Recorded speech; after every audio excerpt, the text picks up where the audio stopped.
파주에 살고 있는 주부예요. 지금은 결혼한 지 30년이 다 되어서 아이들도 제 갈 길을 잘 찾아가고 있습니다. 어려서 하나뿐인 동생과 저만 남겨두고 돌아가신 부모님을 생각해서 우리 아이들에겐 부모 없는 자식은 절대 만들지 말아야지 라고 생각하며 이악 물고 살았죠. 어려서 고아인 저와 여동생 그리고 남동생 그 누구도 저희의 공부 뒷바라지를 해주지 않았어요. 그래서 전 고등학생이 되던 해에 동생들만은 꼭 기필코 공부를 시키겠노라며 서울로 상경해 가발 공장부터 시작하여 버스 회사까지 안 해본 일이 없었어요. 돈 버는 족족 고아원에 보내며 동생들을 훌륭하게 키울 거라는 다짐을 하면서요. 그것만이 돌아가신 부모님에게 나중에 떳떳할 것 같았거든요. 전 무조건적으로 동생들만을 위해 살아가기 시작했습니다. 오늘도 돈 보내는 거야? 너도 너 입을 옷도 좀 사고 꾸미기도 해라. 맨날 버는 족족 고아원에 보내고 남는 게 어딨니? 남는 거 그냥 반값이랑 밥값만 있으면 되지. 옷이야 어차피 입으면 닳는 걸 왜 사? 내 동생들은 나처럼 고생 안 하고 훌륭하게 키울 거야. 보란 듯이 돌아가신 부모님한테 떳떳하게 말이야. 이번에 우리 명진이가 1등 했다던데 얼마나 뿌듯하던지. 어이구, 동생들은 너한테 진짜 고맙겠다. 부모도 이렇게는 못할 거야 아마. 친구지만 정말 존경스럽다. 그렇게 앞만 보고 달려왔지만 시간이 지나자 동생들과는 소식이 끊겼어요. 고아원 원장님 말로는 동생들이 저를 찾으러 서울에 갔다고 하는데 그땐 전화도 귀한 시절이라 제가 기숙사를 옮기는 틈을 타 연락이 끊긴 거죠.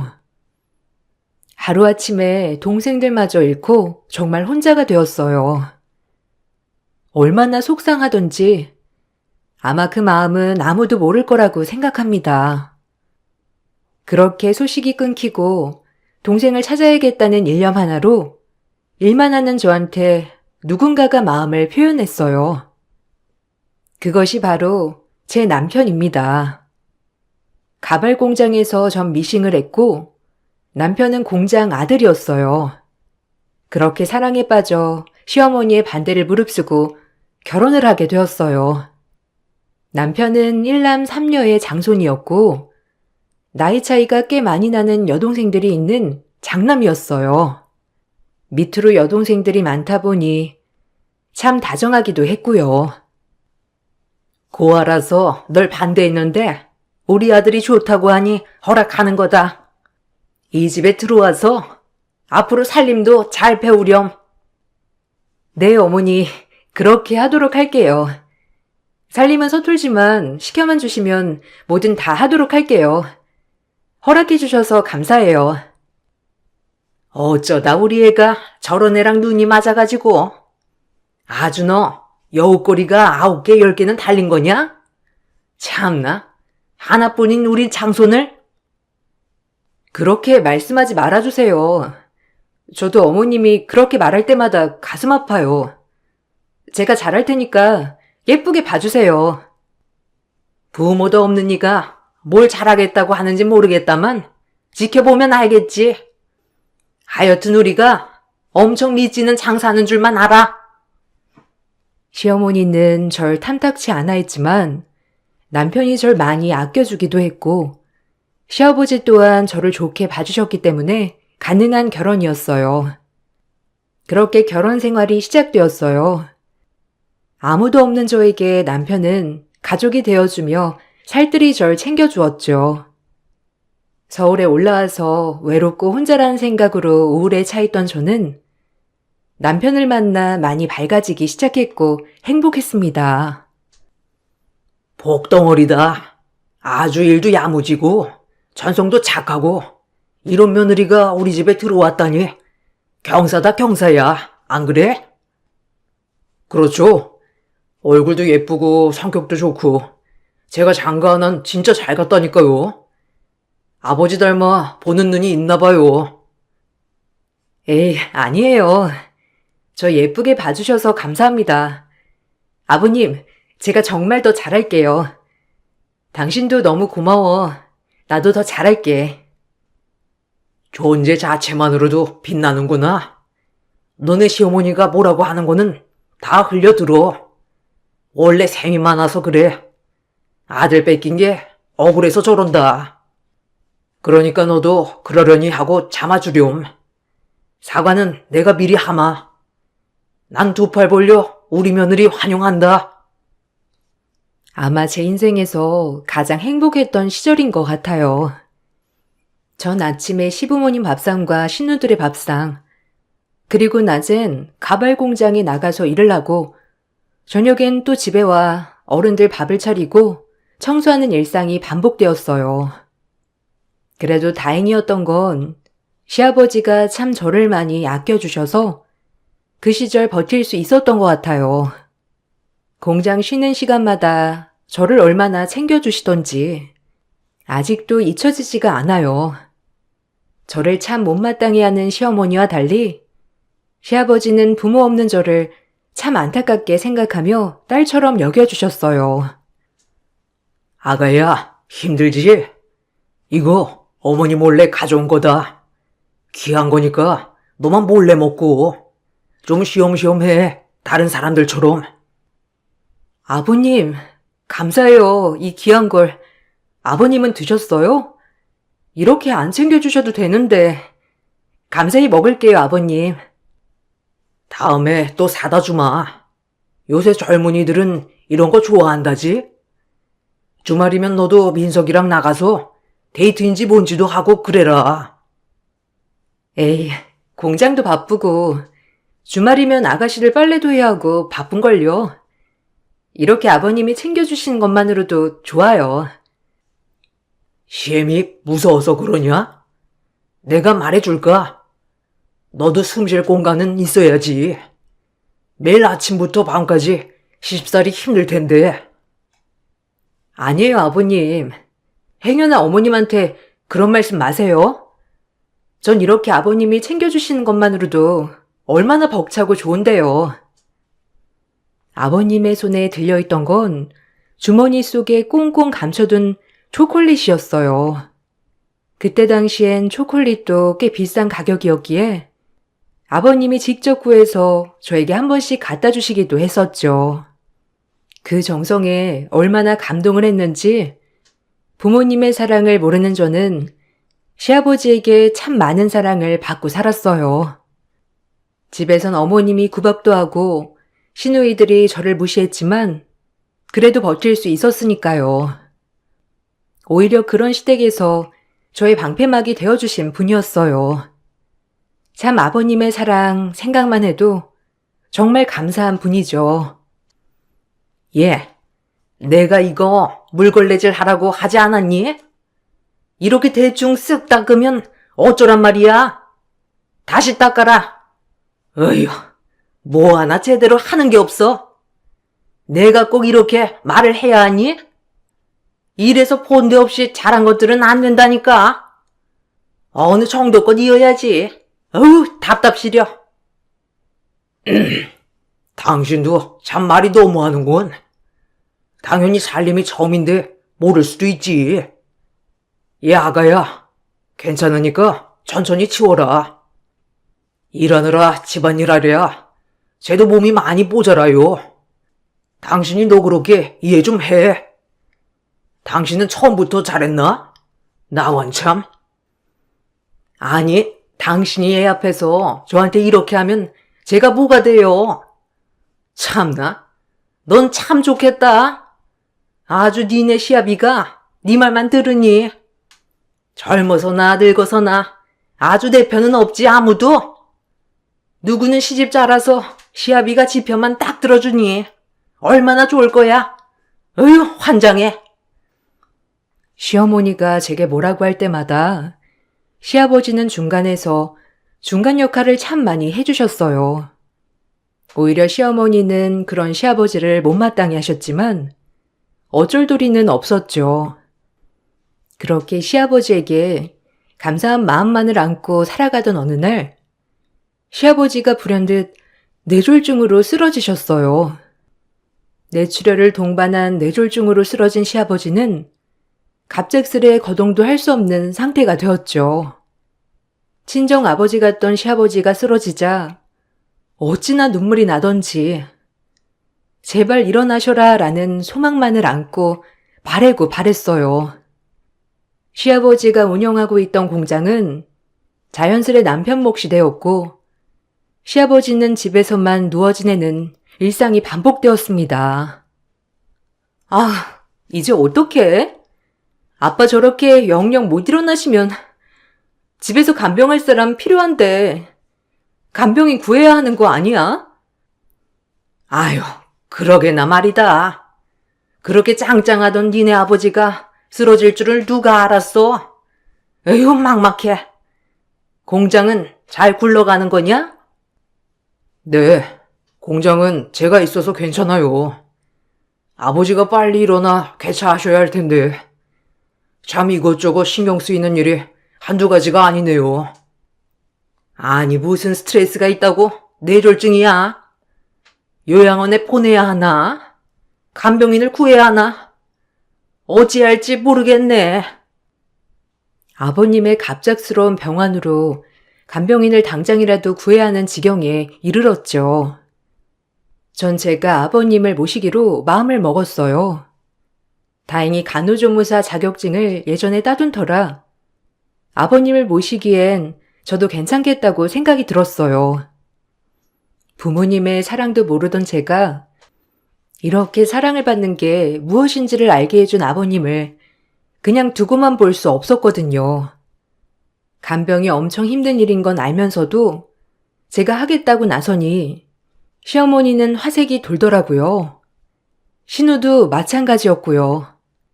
가족이 맞나 생각이 들었죠. 전 시아버님을 요양원으로 차마 보낼 수가 없었거든요. 남들은 힘들다고 하였지만 전 정말 아버님을 모시고 싶었어요. 생각 좀 해봤는데 제가 아버님을 간병하면 어떨까요?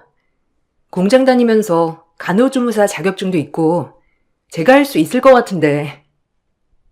어머, 그럴래? 그래, 너네 시아버지가 너를 얼마나 예뻐했니? 사람된 돌이라면 네가 해야지. 그게 당연한 거야. 간병이 쉬운 게 아니고 얼마나 힘든 건데 진짜 할 수 있겠어? 잘 생각해. 이건 마음으로만 하는 일이 아니야. 자기 마음은 고마운데 그래도 그냥 간병인을 따로 쓰는 게 나을 것 같은데. 보통 경력자도 하기 힘든 게 간병인데 자기처럼 젊은 사람이 어떻게 한다고 그래? 아니야. 잘 생각해 봤어. 근데 그래야 할 것 같아. 아버님이 나한테 얼마나 잘해주셨는데 이렇게 꼭 해드리고 싶어서 그래. 얘는 새아기가 할 수 있다잖니. 그럼 그렇게 하도록 하고 공장은 당분간 쉬어야겠구나. 아버지 돌보려면. 그리고 그게 도리이기도 하고 안 그러니? 내가 왜 네 생각을 진작 못했지? 하여튼 잘됐다. 됐어. 이 문제는 더 이상 거론 말자. 네, 제가 아버님 모실게요. 아무래도 남의 손에 맡기는 것보다 제가 하는 게 더 마음이 편할 것 같기도 하고요. 그럼 당연하지. 그리고 생각해보면 은혜 갚는다고 생각해. 너네 시아비가 얼마나 잘했어. 잘해준 거에 비하면 아주 껌이지. 전 그렇게 아버님을 돌보기 시작했습니다. 거동이 불편하신 아버님의 대소변은 물론이고 식사까지 모든 걸 책임져야 했죠. 하지만 싫지 않았어요. 처음으로 부모의 사랑이 뭔지 알게 해주신 분이라 정말 제 손으로 건강해지셨으면 했거든요. 간병을 하면 할수록 아버님은 좋아지시기도 하셨지만 갈수록 많이 안 좋아지셨어요. 장장 7년을 제가 간병을 했어요. 시아버지는 그런 저에게 고마워하면서도 참 미안해 하셨어요. 그 미안해하는 마음을 잘 알아서 제가 더 잘하고 싶었죠. 너한테 미안해서 빨리 죽어야 하는데, 어휴, 이 몸뚱이 도움이 정말 안 되는구나. 너도 참 힘들지? 고고 고운 나이에. 아니요, 아버님. 그런 말씀 마세요. 아버님이 저한테 주신 사랑에 비하면 전 한없이 모자라요. 그러니까 그런 말씀 마세요. 내가 뭔 사랑을 줬다고 하냐? 네가 얼마나 잘했어? 우리 집에 시집와서 손에 물 마를 날 없이 맨날. 어휴, 미안하지 내가. 남의 집 귀한 딸 데려다가 고생만 시킨 것 같아서 내가 미안하다 정말. 나까지 아프게 되니 네가 더 고단해진 건 사실이잖아. 전혀 아니에요, 아버님. 아버님 없었다면 솔직히 이 집에서 생활하는 거 힘들었을 거예요. 남편보다도 아버님이 더 의지됐으니까요. 아버님은 중간중간 저에게 미안한 마음을 내뿜으셨지만 결국 병마를 이기지 못하고 쓰러진 지 9년째 되던 해에 돌아가셨어요. 어찌나 눈물이 나던지 그때 한 번 더 들여다볼 걸, 그때 더 잘할 걸 후회만 남더라고요. 임신을 하고 출산을 하면서까지 아버님의 병간호를 꿋꿋이 했던 저는 그럼에도 불구하고 후회만이 남았어요. 그렇게 아버님의 장례를 마치고 집으로 돌아와 유품을 정리하면서 얼마나 눈물을 흘렸는지 몰라요. 하지만 그것도 잠시 살 사람은 산다고 또 전 하루하루 살아가고 있었죠. 자기가 정말 고생했지. 고맙다. 너 아니었으면 아버지 요양원에나 가셨을 텐데. 자기 덕분에 집에서 돌아가실 수 있게 됐어. 아니야. 아버님이 진짜 친정 아빠같이 잘해주셨는데 내가 더 잘할걸 이 생각만 드는걸. 아, 공장에 일손 부족하지 않아? 힘든데 쉬워. 이제 애들 뒷바라지 하면서 그냥 내조만 해도 충분해. 자기는 할 도리 다 했어. 그러니까 너무 일하려고 하지 마. 그래도 막상 이렇게 아무것도 안 하려고 하니까 이상해서 일하는 게 편하기도 하고 공장도 집이랑 가까우니까 내가 도울까 봐. 남편은 제가 일을 하지 않고 쉬길 바랬지만 전 일을 해야 할 것 같았어요. 시어머니도 마찬가지로 한 명의 인건비라도 아껴야 한다며 저에게 공장에 나가서 일을 하길 바랬죠. 전 아버님이 돌아가시자마자 남편을 도와 일을 하기 시작했어요. 시어머니도 적극 찬성을 했고요. 전 오히려 나가서 일을 하는 게 좋을 것 같다는 생각이 많이 들었죠. 그렇게 일을 하기로 했습니다. 아니, 놀면 뭐하냐? 애들이야 알아서 크는 거고. 공장에 한 명이라도 인건비를 아껴야지, 안 그래? 나가서 도와주거라. 네, 그래야죠. 그러려고 했어요. 그나저나 어머님은 괜찮으신 거예요? 아버님 돌아가시고 영 식사도 못 하셨는데. 살 사람은 살아야지 무슨. 아픈 사람은 일찍 죽어주는 게 도와주는 거야. 잔소리 말고 이제 공장이나 나가서 도와라. 어머님, 아픈 사람은 일찍 죽는 게 도와주는 거라뇨. 아프고 싶어서 아픈 것도 아니고 너무하세요. 아니에요. 어머님도 힘드시겠죠. 참 너무하다 싶기도 했지만 어머님도 얼마나 슬프면 저렇게 겉으로 아무렇지 않은 척을 할까라는 생각도 했어요. 전 그렇게 남편과 공장에서 일을 하며 신우 2명을 시집 보냈고 아이들을 키웠습니다. 어린 신우들을 볼 때마다 내 동생들도 이만큼 컸겠지. 지금은 밥벌이는 잘하고 있을까를 생각하며 지냈죠. 한 번씩 미치게 사무치는 그리움은 어쩔 수 없었고요. 동생들이 너무 보고 싶어. 꾸역꾸역 참고 참았는데 얘네는 잘 지낼까? 어디서 뭐하고 있을까? 너무 가슴 아프다. 아, 그러게. 빨리 찾으면 좋을 텐데. 지난번 그 고아원에선 연락 없대? 고아원에 한 번쯤이라도 가볼만 할 텐데. 전혀. 그 이후로 한 번도 오지 않았대. 무슨 일이 생긴 건 아니겠지? 서울이 얼마나 흉흉한데, 안 그래? 벌써 시간이 많이 흘렀어. 찾을 수 있을 거야. 의지만 있으면. 그러니까 힘내, 명수가. 동생들 꼭 만날 수 있게 될 거야. 내가 옆에서 도와줄게. 헤어진 지 10여 년이 지났지만 단 한 번도 동생들을 잊은 적이 없던 저는 가끔씩 마음이 저려오고 아파졌어요. 그런 남편이 얼마나 위로를 해줬는지 오히려 남편 때문에 버틸 수 있는 하루가 되었습니다.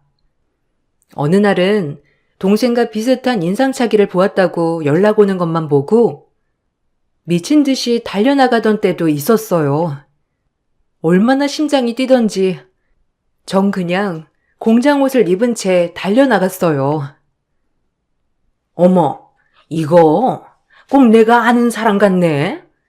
아니, 이쪽이 사모님 동생이라고요? 아니, 저기 쌀가게 쪽 있죠? 그 근처에서 본 것 같은데. 네? 정말요? 쌀가게 근처 말하는 거죠? 만약 맞으면 정말 은혜는 잊지 않을게요. 저 잠깐 나갔다 올게요. 금방이면 돼요. 공장에 같이 일했던 사람이 우연히 제 동생 사진을 보고 자기도 아는 사람 같다며 말을 하는 바람에 일어난 일이었어요. 전 미친 듯이 동생을 찾으러 달려나갔습니다. 하지만 공장 사람이 말해준 사람은 동생과 닮은 사람이었을 뿐 동생은 아니었죠. 얼마나 황당하던지. 그리고 집으로 와 시어머니께 혼도 많이 났어요. 하지만 전 만약 또 그런 일이 있었어도 달려나갔을 겁니다. 너네가 정신이 있는 거냐, 없는 거냐? 네 애들 밥도 굶기고 지금 일하다 말고 뛰쳐나가? 얘가 어쩜 그렇게 책임감이 없어? 아니, 그러게 말이에요. 언니, 어쩜 그래요? 애들 밥은 누가 주라고? 하여튼 올케 언니 보면 세상 편하게 산다니까. 안 그래요? 죄송해요. 동생들을 찾을 수 있을 것만 같아서 앞뒤 안 가리고 뛰어나갔는데 아니더라고요. 심려 끼쳐드렸어요, 제가. 그 동생들 죽었겠지. 너도 참 미련하다. 시간이 얼마나 지났는데 아직도 동생들을 찾아? 당장 잊어라. 다시 한 번만 더 이랬다간 봐. 아주 얄짤 없을 줄 알아. 우리 아들이랑 이혼시키고 빈몸으로 내쫓을 테니 그리 알아. 알겠어? 어휴, 미련해. 어머님, 말 다 하셨어요? 어떻게 제 동생들이 죽었다고 그렇게 쉽게 말할 수가 있어요? 안 죽었어요. 안 죽었다고요. 어머, 얘 눈 부라리는 것 좀 봐. 너 누가 그리 가르치든? 아, 가르쳐준 사람이 없어서 이렇게 아나무인이야? 어쭈? 어머, 언니, 그만해요. 엄마 쓰러지겠다. 현실 파악 좀 하라는 걸 가지고 그렇게 앞뒤 구분 없이? 아우, 진짜 무식해. 신우와 어머님은 그렇게 저에게 모진 소리를 해대고 본인들 방으로 들어가 버렸죠. 막내 신우는 참 얄미웠습니다. 저와 나이 차이도 나이 차이였지만 어찌나 아픈 소리만을 그렇게 찔러 해대던지 제 심장이 너덜너덜 찢어지는 날이 많았죠. 전 속으로 울어야 하는 날이 많았어요. 가족 떨어진 마음을 어찌할까요? 매정하다고도 생각했지만 너무 속상했어요. 저에게 시댁 식구들은 가족이었지만 시댁 식구들에게 저는 일해주는 도움이 그 이상도 그 이하도 아닌 것 같았어요.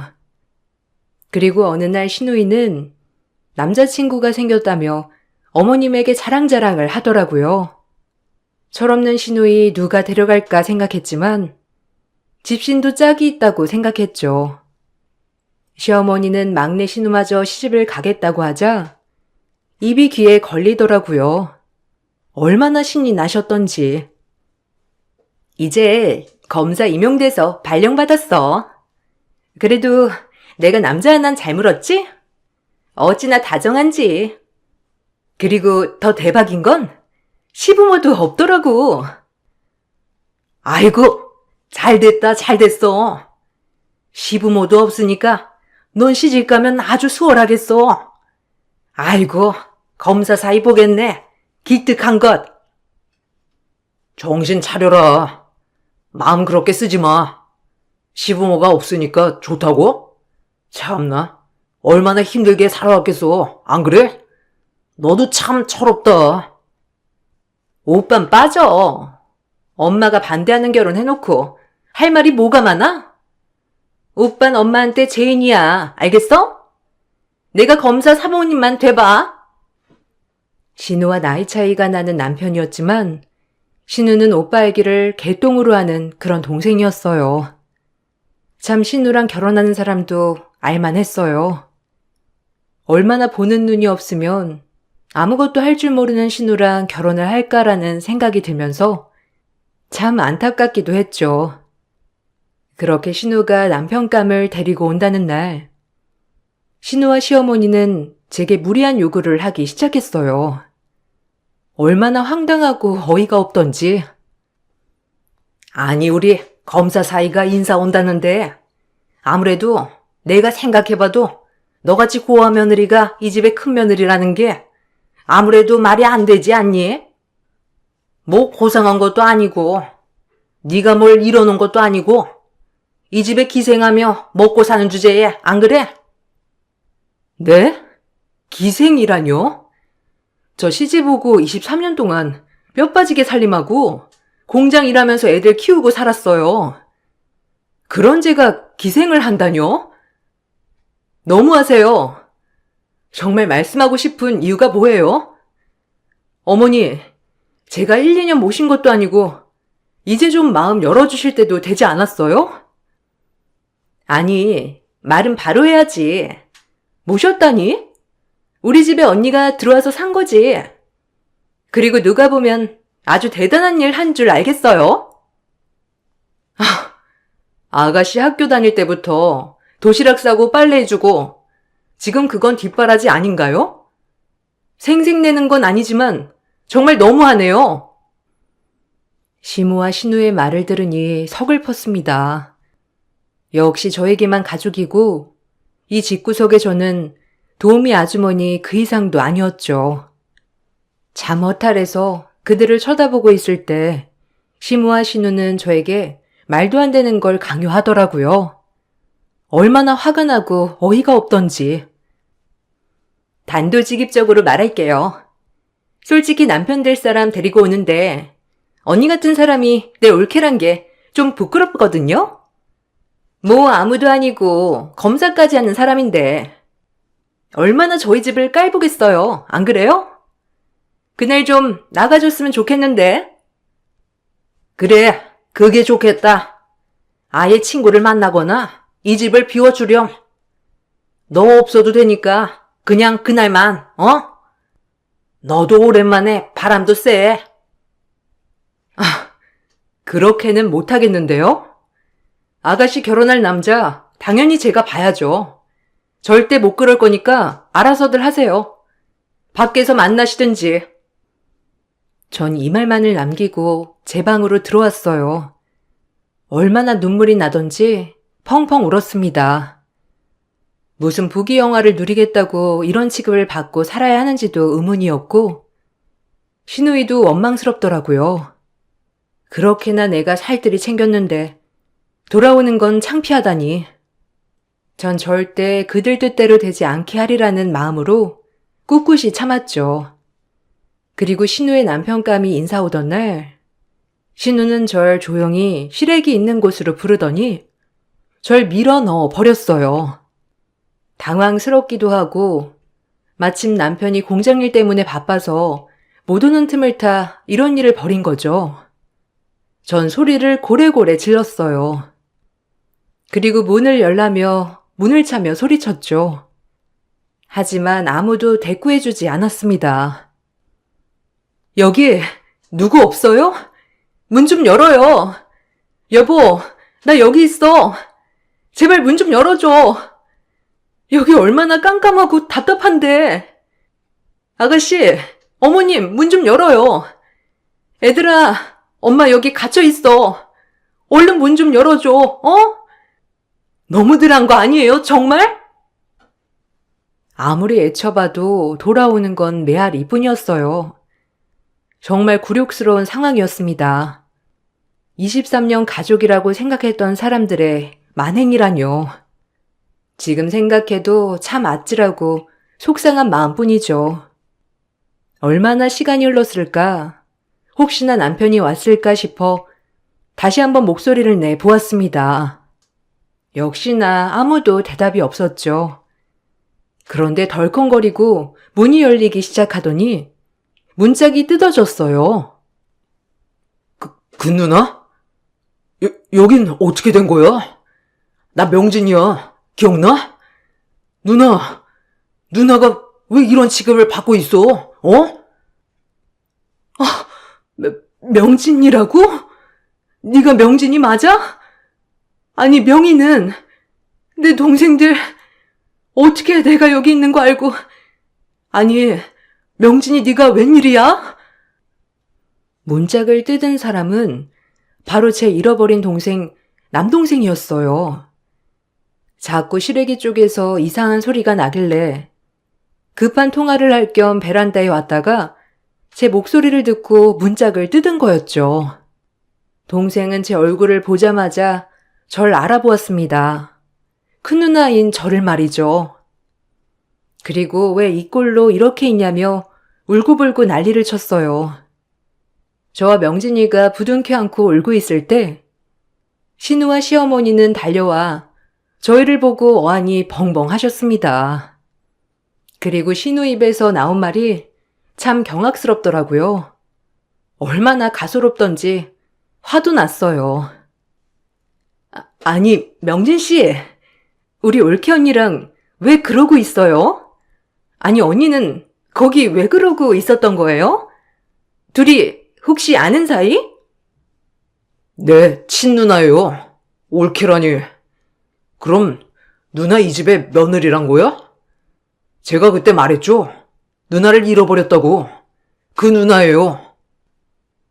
남동생의 입에서 본인의 누나라는 말이 나오자 시어머니는 갑작스런 태세 전환을 하기 시작했고 신우이도 마찬가지로 왜 저보고 거기 시래기 쪽에 있었냐며 모르는 척을 하더라고요.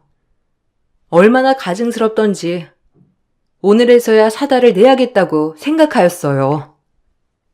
아니, 어쩜 이런 우연이? 그럼 우리 며느리의 남동생이란 말이야? 남매가 참 인물이 좋네. 우리 검사 사이 누나였다니. 어머니, 참 뻔뻔하시네요. 아가씨도 마찬가지고요. 나 여기 밀어넣은 게 당신들이잖아. 어디서 모른 척이야? 명진아, 누나가 창피하단다. 23년을 이렇게 뼈 빠지게 시댁을 위해서 일한 내가 검사 사이 앞에선 창피한 며느리래지 뭐니? 누나는 널 만나서 기쁜 마음도 있지만 이 결혼은 절대 반대다. 내가 23년 동안 본 신우이는 인성 개차반에 이 집구석은 어떻고? 누나도 이제 이 집구석이랑 손절할 생각이야. 우리 못다한 이야기는 차차 하도록 하자. 반가워, 내 동생, 우리 명진이. 언니, 무슨 말을 그렇게 해요? 누가 보면 진짠 줄 알겠어. 언니가 약간 정신이 오락가락 하더니만 오늘 그런 날인가? 우리가 얼마나 잘해줬는데 이제 와서 그런 소리 하면 명진 씨가 다 믿잖아요. 언니, 말 조심 좀 해요. 우리 행복했으면서. 닥쳐, 이 여시 같은 년. 어머님, 아니 아주머니도 딸년 그렇게 키우는 거 아니에요. 사람 위에 사람 없는 거지. 어떻게 나를 시래기실에 가둘 생각을 하다니. 이 인간 말종들 같으니라고. 이 결혼 내 눈에 흙이 들어가도 절대 허락 못하니까 그런 줄 알아. 제가 그리고 자리를 박차고 나오자 남동생은 절 따라 나왔고 남동생의 바지가라기를 붙잡는 시누이를 뿌리치더라고요. 이거 놔. 당신이 진짜 우리 누나한테 그렇게 대했어? 진짜 실망이다. 난 당신이랑 이제 끝낼 거니까 딴 데 가서 알아봐. 우리 누나 눈에 눈물 나게 한 거 나 절대 용서 못하니까 그런 줄 알아. 그동안 네 실체 숨긴 거였어? 내 앞에선 상냥한 양의 탈을 쓰고선 에휴. 아니에요, 명진 씨. 다 오해야. 진짜 언니가 정신이 좀 이상하다니까. 나 못 믿어요? 우리 행복했잖아요. 정신이 이상해? 입 닫어. 가증스러우니까. 우리 누난 내 전부였어. 알아? 네가 그렇게 함부로 대해야 될 사람이 아니라고. 니까짓 게. 시모는 검사 사이를 놓치자 그 자리에 주저앉고 땅을 치며 울어댔고 신우마저 땅을 치고 울었어요. 전 남동생과 그 자리에서 나와 도란도란 이야기를 했습니다. 그리고 남동생이 둘째 동생인 여동생을 불러주더군요. 저희 셋은 얼마나 부둥켜 안고 울었는지 그날 못다한 이야기를 하느라 밤을 새울 지경이었어요. 남동생과 여동생은 서울에 올라와 각자 고시원을 잡아 공부를 하고 저를 찾아 헤맸다고 하더라고요. 그리고 성공을 하기 위해 고아원도 못 가고 공부만을 했다고요. 그래도 어찌나 고맙던지 참. 언니, 그동안 어디 있었어? 우리가 얼마나 찾았는데. 우리 언니가 붙여주는 돈으로 공부도 많이 하고 그랬어. 언니 찾으려고 했는데 아무도 모른다는 거야. 얼마나 우리가 언니 기다렸는데. 그리고 명진이는 검사도 됐어, 언니. 보고 싶었어. 고마워, 명희야, 명진아. 이렇게 잘 자라줘서. 내가 너희를 더 찾았어야 했는데 너무 고맙다. 이제 우리 헤어지지 말자. 누나, 이제 우리 걱정은 마. 우리 다 밥벌이도 하고 잘 살거든. 누나 이제 우리가 호강시켜줄게. 그 집구석 내가 용서 못해. 아니야.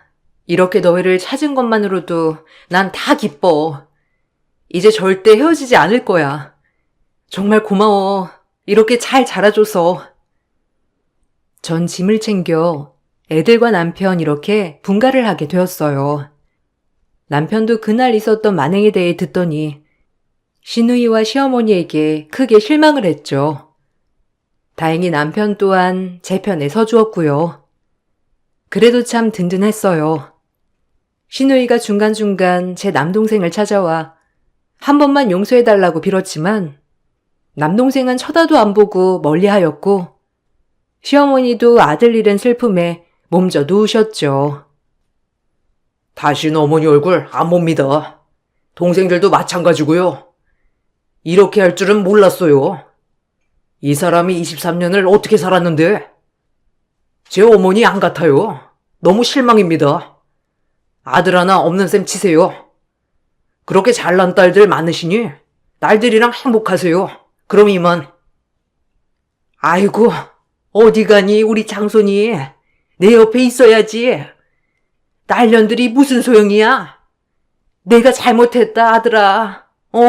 제발. 아니요. 잘못은 명숙이한테 구하세요. 용서받을 수 있을진 모르겠지만요. 전 제가 사랑한 사람한테 함부로 하는 분 필요 없어요. 그러니까 알아서 사세요. 절대 연락하지 마시고요. 죽을 때도 마찬가지로요. 엄마 벌이에요.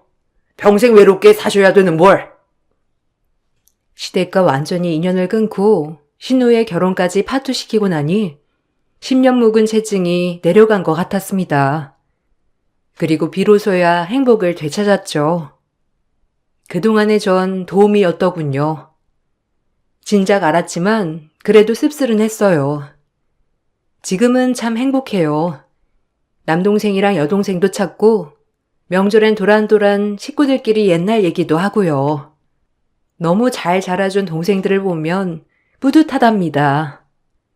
이젠 조카들에게 본인들이 저에게 받은 것들을 다 돌려준다며 아직까지 조카들만 보면 어쩔 줄 모르는 동생들이 얼마나 고마운지 몰라요.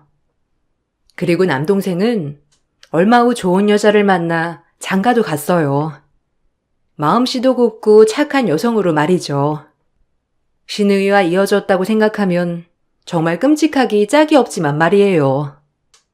늦게 찾은 동생들이지만 역시 핏줄은 핏줄이더라고요. 얼마나 만나기만 하면 할 말이 많은지 이런 게 남매고 형제인가 봅니다 라고 생각을 하게 돼요. 이렇게 되기까지 참 많은 세월 돌아왔지만 단연코 지금 세월이 제일 행복하다고 말하고 싶어요.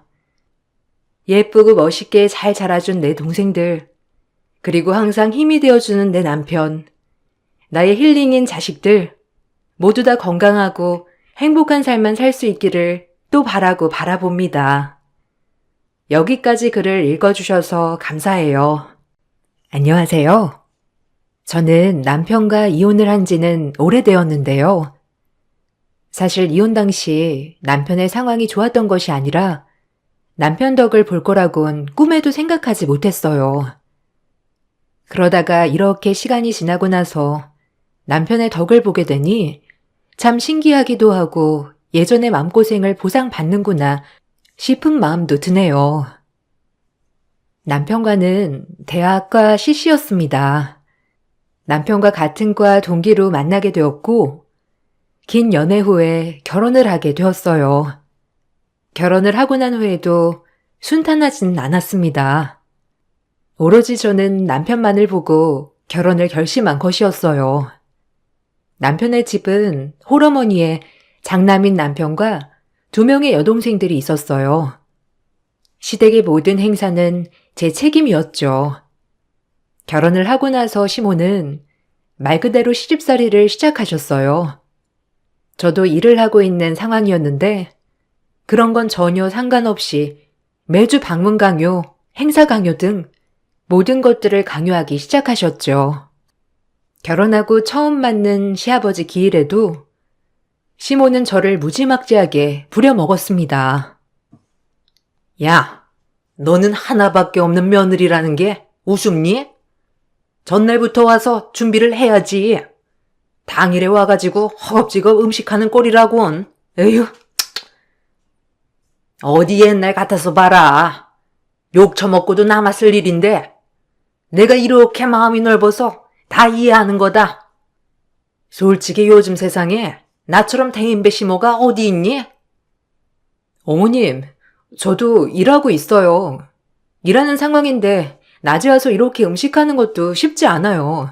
눈치도 보이고요. 좀 이해를 더 해주세요. 제가 전날까지 와서 음식 준비하길 원하시면 저 일 그만두고 남편 혼자 벌라고 할게요. 근데 그렇게 하시면 생활이나 하실 수 있으시겠어요? 그나마 제가 같이 버니까 이렇게라도 살 수 있는 거지. 어머님 드리는 생활비도 그전에는 이 정도 챙기지 못했잖아요. 저랑 결혼하고 나서 그 정도로 맞춰서 챙겨드리는 건데 줄어들어도 괜찮으시겠어요? 참나?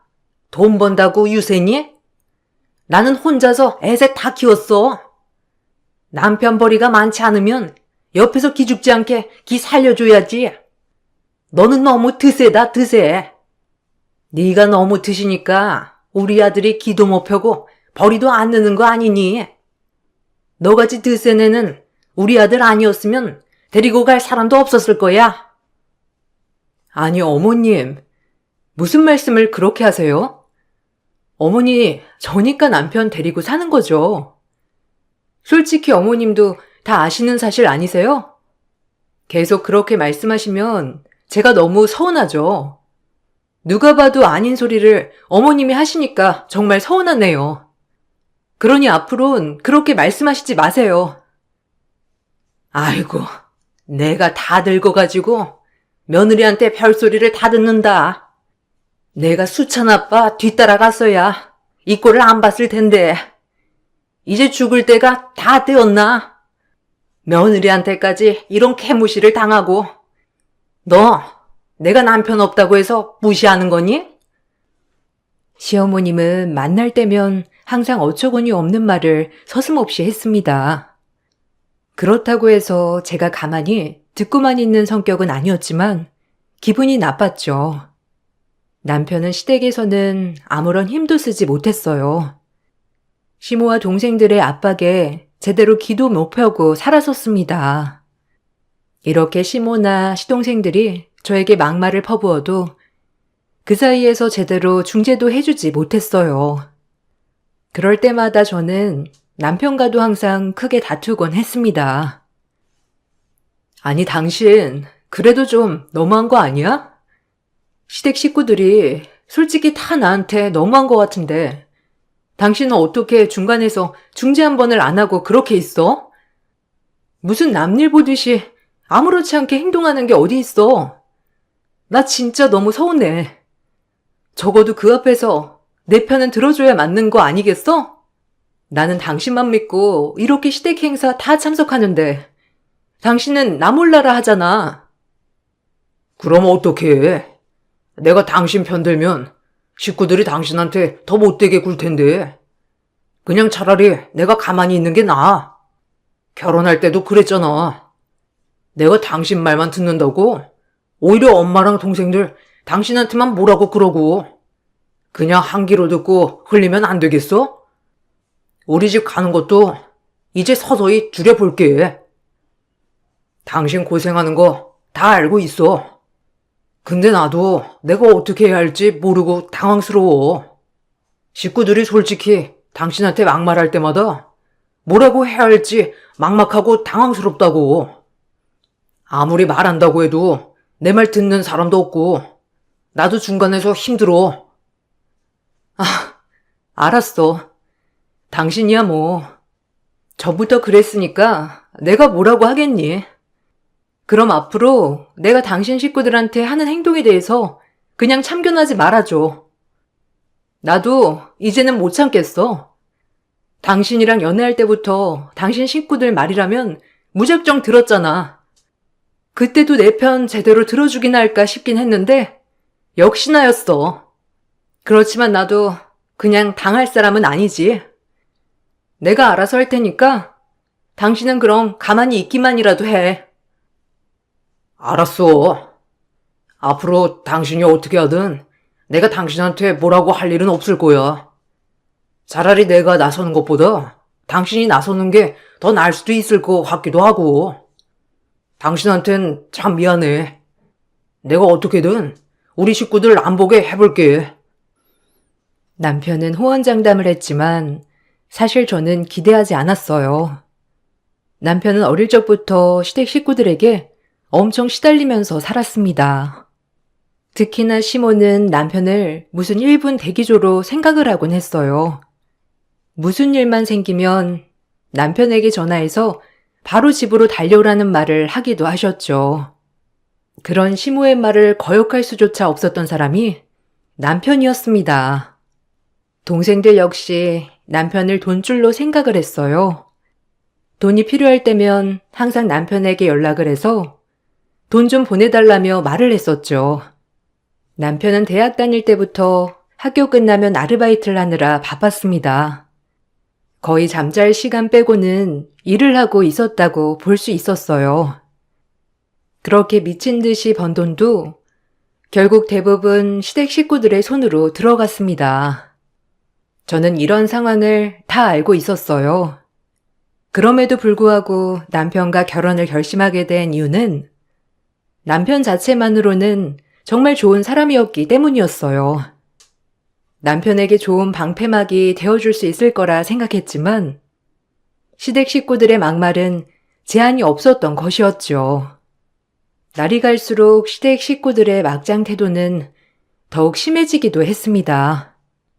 결혼을 하고 나서는 남편에게 요구하던 것들을 그대로 제가 해주길 원했어요.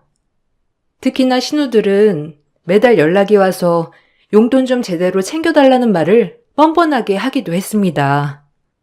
그럴 때마다 기가 막혔던 건 저뿐이었어요. 언니, 이번 달에 저 용돈 좀 올려주면 안 돼요? 요새 쓸 것도 많고 사고 싶은 것도 있어서 지금 받는 걸로는 너무 모자라요. 오빠한테 말하니까 이제는 언니가 오빠 월급 관리한다면서요?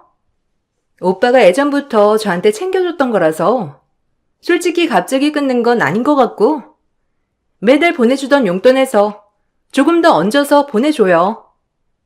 이건 결혼 전부터 해왔던 거니까 언니가 거절할 건 아닌 건 아시죠? 아가씨 이제 몇 살이죠? 이제 28살 아니에요? 지금쯤이면 대학도 졸업하고 취업을 해야 할 때 아니에요? 그런데 취업도 준비 하나 안 하고 그렇다고 공부를 하는 것도 아니고 아르바이트 하면서 생활비 버는데 부족해서 부탁하는 것도 아니잖아요. 그렇게 매일 집에만 있을 거예요? 아무리 그래도 자기 앞길은 자기가 챙겨야 하는 거 아니에요? 솔직히 공부하려고 돈이 필요한 거면 그 정도는 얼마든지 지원해 줄 수 있어요. 근데 그거 아니잖아요.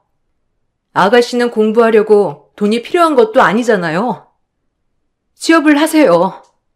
취업을 준비하는 거 아니라면 더더욱 필요 없을 것 같네요. 아니, 언니가 뭔데 오빠가 주는 용돈을 마음대로 막아요? 이건 언니가 아니라 저희 오빠가 주는 거예요. 다른 것도 아니고 동생을 위해서 챙겨주는 용돈 같은 거라고요.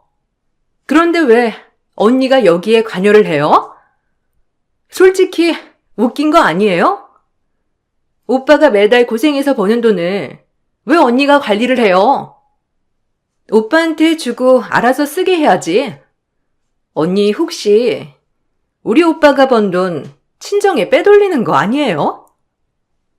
아가씨, 영화를 많이 보신 것 같은데 저희 집은 다 일을 하고 있어요. 아가씨랑 동갑인 제 동생도 지금 취업해서 오히려 부모님 생활비를 드리고 있어요. 저도 못 드리고 있는 생활비를 우리 동생이 주고 있다고요. 저는 여기 시댁 챙기느라 바쁜데요. 그리고 아가씨 오빠 월급이 얼마인 줄이나 알고 그러세요? 시댁에 들어가는 돈도 다 못 벌고 있는데 제 돈에서 그거 채우고 있어요. 알고나 하는 소리냐고요. 오빠 돈 따로 관리한다고 하면 저도 충분히 그거 알아서 관리하라 할 수 있어요. 근데 그렇게 하면 시댁에 들어가는 돈이 줄어들 텐데 괜찮겠어요? 신우들은 정말 밑도 끝도 없이 용돈을 달라며 연락을 해왔던 적도 수십 번이었습니다. 그렇지만 남편은 그런 것들을 쳐내지 못했고 결국 남편의 월급은 제가 관리를 하게 되었어요. 그러다 보니 신우들에게 냉정하게 대할 수 있었던 것도 저였던 것이죠. 저의 냉정한 태도에 신우들은 정신을 차린 듯 했어요. 울며 겨자 먹기로 취업을 했다며 전해왔고 그렇게 알아서 잘 사는 줄로만 알았어요. 한동안 조용했던 시댁에 갑자기 난리가 난 것은 얼마 지나지 않아서였습니다. 신우들이 집을 나가버렸다는 소리와 함께 남편은 저에게 울며 불며 하소연을 하기 시작했죠. 무슨 일인지 알아봤더니 신우들이 일을 다닌다던 곳은 회사가 아닌 대출을 받아 자신들의 가게를 열었던 것이었어요. 근데 6개월도 되지 않아 망했던 거죠. 사업을 하면서 당길 수 있는 대출이란 대출은 다 남긴 상태였고 거기다가 카드론이며 개인 사채까지 모두 다 끌어다가 쓰고 있던 통에 결국 해결하지 못해 잠적을 한 상태였던 것입니다. 더욱 기가 막힌 것은 그 중에서 남편이 대출을 받아 빌려줬던 돈도 있었다는 것이었어요. 정말 미안해. 내가 입이 10개라도 당신한텐 할 말이 없어. 나도 동생들이 이렇게까지 할 거라곤 상상도 못했어. 사실 처음에 어렵다고 하면서 도움 요청했을 때는 대출 안 받아주려고 했었는데 동생들이 하도 마지막이라면서 사정사정해서 나도 어쩔 수가 없었어. 사업 정리하고 나서는 바로 갚아야 하는 돈이라고 하길래 급하다고 해서 빌려줬는데 이렇게 잠수를 탈 줄이야 상상도 못했다. 내가 어떻게든 동생들 찾아서 얼른 이 사태 해결하라고 할 테니까 너무 걱정하지 마. 아니, 어떻게 해결을 할 건데? 작심하고 도망친 사람들을 도대체 어떻게 찾을 거냐고. 거기다가 다시 돌아온다고 하더라도 걔네가 정신 차려서 갚을 거라고 그렇게 생각을 하는 거야? 나는 솔직히 걔네 정신 하나도 못 차릴 거고 돈 갚지도 않을 거라 생각해. 내가 이럴 거라는 거 알고서 당신 월급도 내가 관리를 한다고 얘기를 했던 거였는데 어떻게 나 몰래 대출을 받아서 줄 수가 있어? 진짜 어이가 없다. 이걸 도대체 어떻게 해결을 할 거야? 일단 당신 당장 갚아야 할 돈이 얼마야? 그거라도 막아야 하는 거 아니야? 당장 갚아야 할 돈은 3천이야. 그리고 동생들 빌려준 건 5천 정도 더 있고 내가 어떻게든 투잡 뛰어서라도 갚을 테니까 당신은 신경 쓰지 마. 나 당신 돈 한 푼도 쓰고 싶지 않아. 우리 집 일은 내가 알아서 해결을 할게. 그러니까 나 도와주지도 말고 우리 가족들도 도와주지 마. 그냥 누가 도와달라 말해도 그냥 모른 척하고 있어. 어떻게 모른 척을 해? 신우들한테 있는 채무는 내가 갚아줄 수 없어. 그런데 당신한테 있는 빚은 어쨌든 내가 갚아줄 수 있고 갚아줄게. 그래도 당신은 내 사람인데 어떻게 모르는 척을 할 수가 있어. 당신 힘들게 손 놓고 있을 순 없어. 당신이 투잡 뛴다고 해도 솔직히 언제 다 갚을 수 있을지 그것도 모르는 거고 언제가 될지도 모르는 걸 어떻게 하려고. 그냥 내가 일단 급한 건 갚아볼게. 그런데 이번에는 이렇게 도와주지만 다신 시댁에 도움 안 줬으면 좋겠어. 앞으로는 그러겠다고 약속해줘. 또다시 시댁에 도움 주면 그때는 당신이랑 더 이상 살 수 없을 것 같아. 알았어. 나도 내가 왜 그랬는지 모르겠다. 동생들 하는 뻔한 레퍼토리 그냥 넘어가 준 게 미쳤던 것 같아. 시댁이랑은 이제 영 끊고 살게. 정말 너무 미안하고 고마워. 당신 아니었으면 사실 나는 진작에 이 세상에 없었을 거야. 그렇게 저는 남편과의 약속을 하고 나서 남편의 채무를 모두 청산했습니다. 며칠 뒤에 신우들이 집으로 돌아왔다는 소식이 들려왔어요. 아무래도 돈이 없기 때문에 더 이상 도망갈 곳이 없었던 것이죠. 결국 동생들은 파산 신청을 했습니다. 그 와중에도 저에게 누구 하나 미안해하거나 고맙다는 사람들이 한 명이 없어서 참 씁쓸했네요. 그래도 이후에는 시댁 식구들과 만날 일이 없다고 생각을 했기 때문에 그냥 넘어가게 되었어요. 남편과는 서로 정말 잘 지냈습니다. 연애할 때도 큰 다툼 없이 잘 사귀었고 시댁만 아니라면 전혀 다툴 일이 없었죠. 남편도 저를 위해 노력했고 저 역시 남편을 위해서 노력했습니다. 남편은 성실하고 착한 사람이었어요. 자신이 한 약속은 끝까지 어떻게든 지키는 사람이었습니다. 그런 남편과 헤어지게 된 이유는 아무리 연을 끊으려고 해도 끊을 수가 없었던 시댁 때문이었습니다. 신우들이 파산을 하고 시댁은 더욱 힘든 생활을 하게 되었어요. 신우들은 일용직을 전전했고 시모 역시 식당 설거지나 서빙을 하면서 생활을 했죠. 시모의 몸이 나빠지기 시작하면서 남편은 시댁을 더 이상 외면하지 못했습니다. 그러면서 저에게는 죄책감과 미안함이 쌓이게 되었던 것이었어요. 어느 날 남편은 저에게 이혼을 요구했습니다. 더 이상 시댁을 외면하지 못하겠다며 말을 했어요. 우리 이혼하자. 당신 내가 정말 사랑하는 사람이지만 난 지금 내 환경 뿌리치지 못하겠어. 당신도 들어서 알겠지만 엄마가 많이 아프셔. 동생들은 아직 정신도 못 차리고 살고 있고 나라도 엄마 곁에서 모시면서 살아야 할 것 같아. 당신한테 나랑 같이 가자는 말은 차마 못하겠어. 그리고 나도 당신이 나 때문에 우리 집에 얽히는 거 원치 않고 이제라도 당신과 헤어지는 게 맞는 것 같아. 당신한테는 정말 미안하고 고마운 마음뿐이야.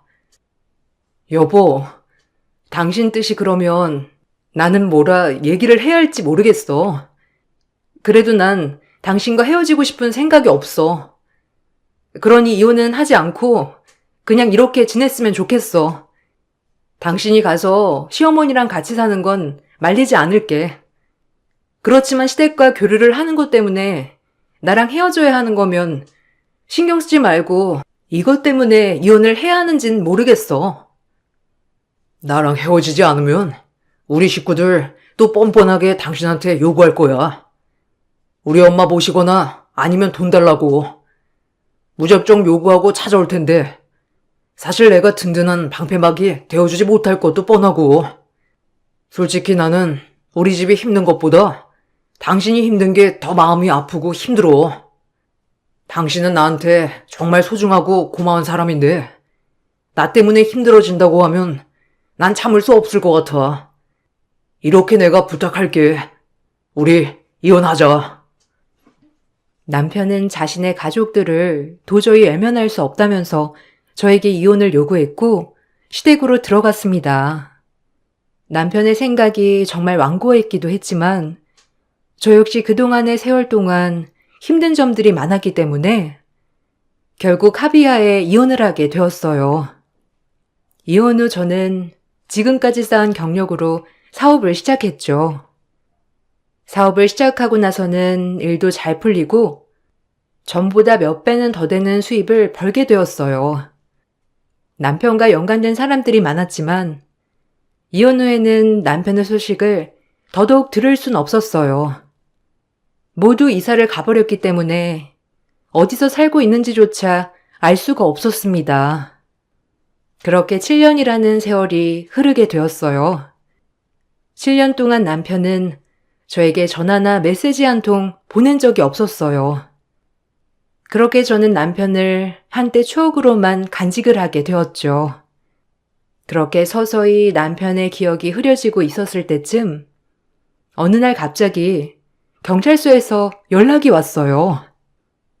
혹시 강수찬 씨라고 아시나요? 다름이 아니라 얼마 전에 집에서 강수찬 씨의 시신이 발견되었습니다. 가족분들과는 연락이 안 되고 지갑 안에서 연락처가 발견되어서 연락드립니다. 현재 전화 연결이 되는 가족분들이 없어서 이렇게 전화드린 거예요. 강수찬 씨와는 어떤 관계이신가요? 바쁘지 않으시다면 방문하셔서 신원 확인해 주실 수 있나요? 네? 시신이라뇨? 죽었다는 말이에요? 왜 그 사람이 죽은 상태로 발견된 거죠? 언제 발견되었는데요? 강수찬 씨는 제 전남편이에요. 저랑 이혼한 지는 7년 되었고 그동안 연락은 없었고요. 집도 이사를 가버려서 모르고 있었는데 왜 죽었어요? 사고인가요? 아니면 강수찬 씨가 병을 앓고 있었던 것 같습니다. 자세한 상황은 저희도 조사 중에 있긴 하지만 침입 흔적이나 혹은 다른 것은 아직 의심되지 않은 상황이고요. 수면 중에 돌아가신 것 같은데 그 전에 앓던 질병이 있으신 것 같습니다. 집주인분께 여쭤보니 며칠 뒤에 요양원에 들어갈 거라고 해서 집을 정리하려고 가셨다가 발견하셨던 모양이더라고요. 어찌되었든 신원 확인을 해야 하니 방문하셔서 확인 좀 해주시길 부탁드립니다. 저는 갑작스러운 남편의 사망 소식에 정말 크게 놀랐죠. 가족들과도 아무런 연락이 닿지 않는다는 소리를 듣고 놀라기도 했어요. 그대로 시신 인계가 안 되면 곤란하다는 말을 듣고 바로 달려가 남편의 신원 확인을 했습니다. 안치실에서 본 남편의 얼굴은 정말 처참했습니다. 저와 헤어질 때보다 훨씬 더 마른 몸과 얼굴을 보며 오열하지 않을 수 없었어요. 더욱 제 마음을 슬프게 했던 것은 남편 손에 결혼 반지가 그대로 껴있었다는 것이었어요. 발견 당시 남편의 소지품을 확인해 보니 가지고 있던 지갑 안에는 제 사진이 여러 장 들어 있었습니다.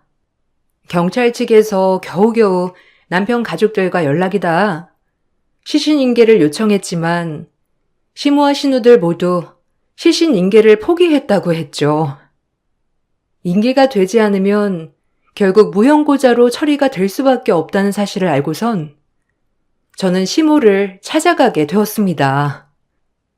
네가 여긴 웬일이냐? 네 남편, 아니 전 남편 시신 인계 받으라고 설득하려고 왔니? 우리는 돈 없어서 인계 받을 수 없다. 돈도 없는데 어떻게 장례를 치러주겠니? 거기서 알아서 장례도 해준다고 하니 인계 안 받겠다고 했다. 어차피 너는 남이니까 여기 와서 이렇게 있을 이유가 있니? 이제 와서 네 남편 불쌍하든? 상관하지 말고 가. 아니, 어떻게 그러실 수 있어요? 남편이 그래도 몇 개월 전까지 일한 돈 당신네들한테 다 보내줬다면서요. 당신네들 생계 다 책임지면서 일했는데 어떻게 그렇게 하실 수 있으세요? 남편 병 걸려서 치료받아야 했는데 그것도 받지 못하게 하신 것 같던데 당신네들이 사람이야? 남편이 지금까지 그렇게 노력을 해줬으면 장례라도 제대로 치를 수 있게 도와줘야지. 제발 시신 인계 받아주세요. 가족 아니면 인계받을 수 없다고 하니까 부탁합니다. 우린 돈 없다니까. 그렇게 인계받고 싶으면 내가 사인은 해줄게. 근데 장례 비용 네가 다 내. 아니 네가 낼지 안 낼지 모르니까 지금 돈으로 여기 집에 가지고 와. 그러면 내가 시신 인수받아서 장례 치르게 해주지. 그런 거 아니면 나 절대로 인계 안 할 테니 그렇게 알아라. 시모는 장례식에 필요한 돈과 생활비 지원을 해주지 않는다면 남편을 인계받지 않겠다고 했어요. 저는 남편의 장례를 위해서 시모에게 돈을 드리고 남편을 인계받을 수 있도록 했죠. 남편 측 친인척은 없었지만 남편의 직장 동료들과 저희 친정 식구들이 모여 남편의 장례를 치러 주었습니다. 그래도 남편의 가는 길이 외롭지 않을 수 있도록 모두 함께해 주었죠. 장례가 진행되는 와중에도 시댁 식구들은 오지도 않았습니다. 그렇게 남편의 장례가 끝이 나고 저는 남편의 소지품을 정리하기 위해 남편이 살았던 곳에 가게 되었어요. 그곳에서 정리를 하다가 남편이 저에게 남겼던 편지들을 발견하게 되었습니다. 편지 속에는 저에 대한 미안함과 고마움, 그리움이 모두 담겨 있었습니다. 그리고 남편과 연애를 할 때 썼던 데이트 통장이 그곳에 있었죠. 제 이름으로 만들었던 통장이지만 이제는 거래를 거의 하지 않는 통장이라 잊고 있었어요. 그런데 최근까지도 거래한 내역이 있어서 저는 은행으로 가 내역을 확인해 보게 되었습니다. 잔액을 확인해 보니 그 안에는 1,000만 원이 들어 있었어요. 무슨 일인가 싶었던 순간에 남편의 보험사에서 전화가 왔습니다. 바로 사망보험금 수령 안내 전화였어요. 강수찬 씨 보험 담당자입니다. 강수찬 씨 사망보험금 수령인이셔서 연락드렸습니다. 서류 안내해 드릴 테니 첨부하시고 보험금 받아가시면 됩니다. 강수찬 씨가 가입을 했던 보험이 좀 있는데 내역은 다 알고 계시나요? 모든 보험금 수령자가 고객님으로 되어 있는 상태라서 아마 한번 확인을 해보시는 것이 좋을 것 같습니다. 네? 어떻게 제가 보험 수령인인가요? 저는 7년 전에 이혼해서 이미 남남인데요. 그런데 제가 받아도 되는 건가요? 다 제가 수령인으로 되어 있다는 소리는 무슨 소리인가요? 저는 그런 말 들은 적이 없었는데요. 아, 강수찬 씨가 가입하실 때 사모님 이름이라고 말씀하셨는데 이혼하신 상태셨군요. 어쨌든 가입하신 강수찬 씨가 수령인으로 고객님 정보를 주셨기 때문에 그렇게 되어 있습니다. 하나가 아니라 몇 개 있는데 고객님께서 한번 보시는 게 좋으실 것 같네요. 궁금하신 사항은 방문하시면 자세하게 내용 안내해 드리겠습니다.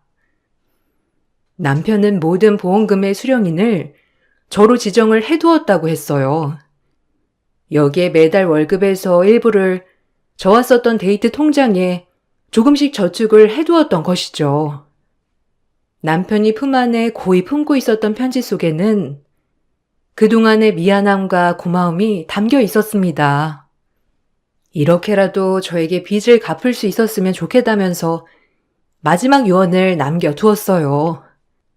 역시나 남편의 사망보험금이 저에게 수령된다는 소식을 알고선 시모가 찾아왔습니다. 야, 네가 뭔데 우리 아들 죽음값을 받아? 너 우리 아들이랑 못 살겠다고 이혼했잖아. 7년 동안 코빼기도 안 보여놓고서는 이제 와서 죽으니까 보험금을 받아? 너 남남 아니니? 남인데 어떻게 그 보험금을 받을 생각을 해? 양심이 있으면 그거 그대로 우리한테 줘야지. 그거 그냥 가지고 가면 정말 너 도둑놈 심보인 거 알지? 도둑놈 심보는 내가 아니고 당신들이지. 남편 그렇게 아픈 거 뻔히 알면서도 치료비 많이 들까 치료 거부한 거 당신들 아니야? 그동안 번 돈도 거의 당신들 생활비로 가져다 줬다고 하는데 뻔뻔함도 유분수지. 어떻게 이렇게까지 해? 당신들 양심이란 게 있어?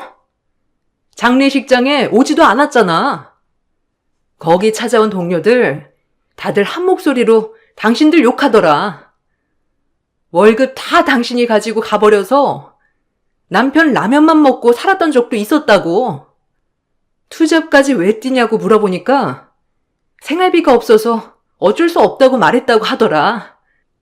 당신이 어떻게 엄마야? 당신이 어떻게 그럴 수가 있어? 그건 걔가 원해서 그렇게 산 거야.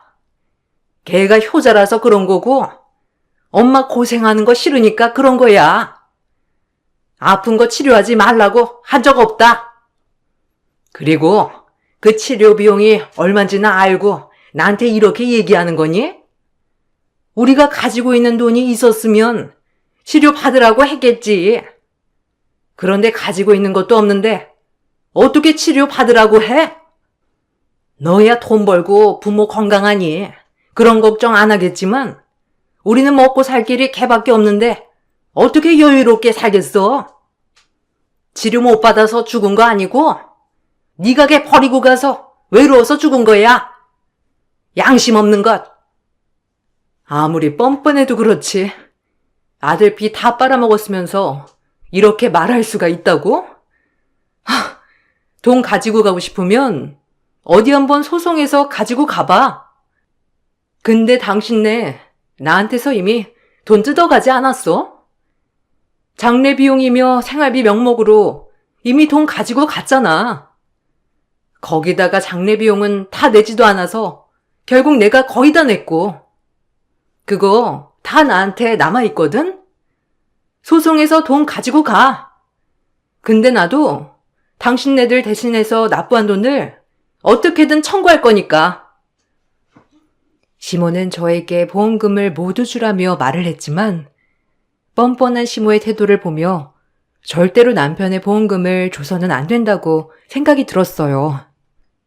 돈을 받고 싶거든 소송을 하라고 말을 하니 아무 말도 못하고 뒤돌아 가버리는 시모를 보면서 사람은 역시나 달라지지 않는구나 싶었습니다. 남편이 남겨둔 돈은 사용도 하지 못한 채 그대로 두고 있었던 상황이었어요. 그렇게 몇 달이 지나고 연락도 닿지 않았던 신우들의 연락이 왔습니다. 언니, 잘 지내고 있어요? 오빠 장례 치렀다는 건 들었어요. 염치가 없어서 찾아가지 못했고 멀리서 장례하고 있는 건 봤어요. 다름 아니고 엄마 얼마 전에 사고로 돌아가셨어요. 그래도 언니한테는 말해야 할 것 같아서요. 오빠가 언니랑 헤어졌을 때 있잖아요. 엄마가 자기 암 걸렸다고 거짓말해서 오빠가 집에 온 거였어요. 그래야 오빠 돌아올 거라면서 엄마가 그랬거든요. 나중에 그 사실 알고 오빠가 정말 힘들어했어요. 언니한테 말하려고 했는데 오빠가 차라리 잘 됐다고 말하더라고요. 아무튼 미안했어요. 왜 저한테 그런 이야기 아무것도 말 안 한 거예요? 그럼 어머니 거짓말 때문에 지금 이렇게 되었다는 거예요? 어떻게 그럴 수 있어요? 아가씨도 정말 너무하네요. 오빠가 그렇게 평생을 고생하면서 살았는데 결국 어머니 모신 건 아가씨들도 아니고 남편이잖아요. 어떻게 그럴 수 있어요? 언니, 미안해요. 그래도 저희 벌 받나 봐요. 엄마도 죽을 때까지 고통스럽게 앓다가 가셨어요. 그리고 엄마가 빚을 꽤 많이 남기셨어요. 개인 사채까지 쓰셨던 통에 저희한테 협박도 들어오고 있고요. 언니, 미안한데 오빠 보험금 아직 다 안 썼죠? 저희 한 번만 도와주면 안 돼요? 엄마도 없고 저희 기댈 곳이 아무것도 없어요. 오빠 보험금 많이 나왔잖아요. 그거 언니 돈 아니고 오빠 목숨값인데 조금만 도와주세요. 결국 나한테 도와달라고 말하려고 연락한 거네요.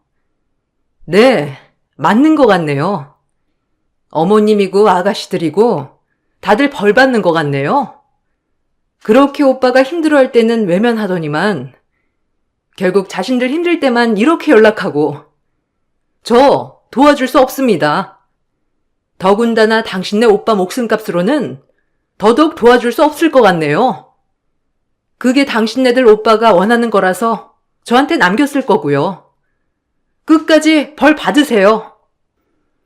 신우들은 자신들의 잘못을 말하며 용서를 구하였지만 정작 연락을 했던 목적은 도움을 받고자였어요. 저와 헤어지게 된 것도 시모의 거짓말이었다는 것, 결국 남편을 사지로 몰아넣었던 것은 시댁 식구들이었다는 것을 알고 나서는 시댁 식구들에 대한 정이 다 떨어졌습니다.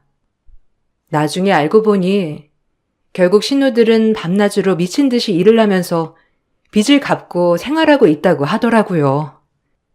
남편이 남긴 사망보험금 일부는 남편과 같은 환경에 처한 아이들을 도와주기 위해 기부를 했습니다.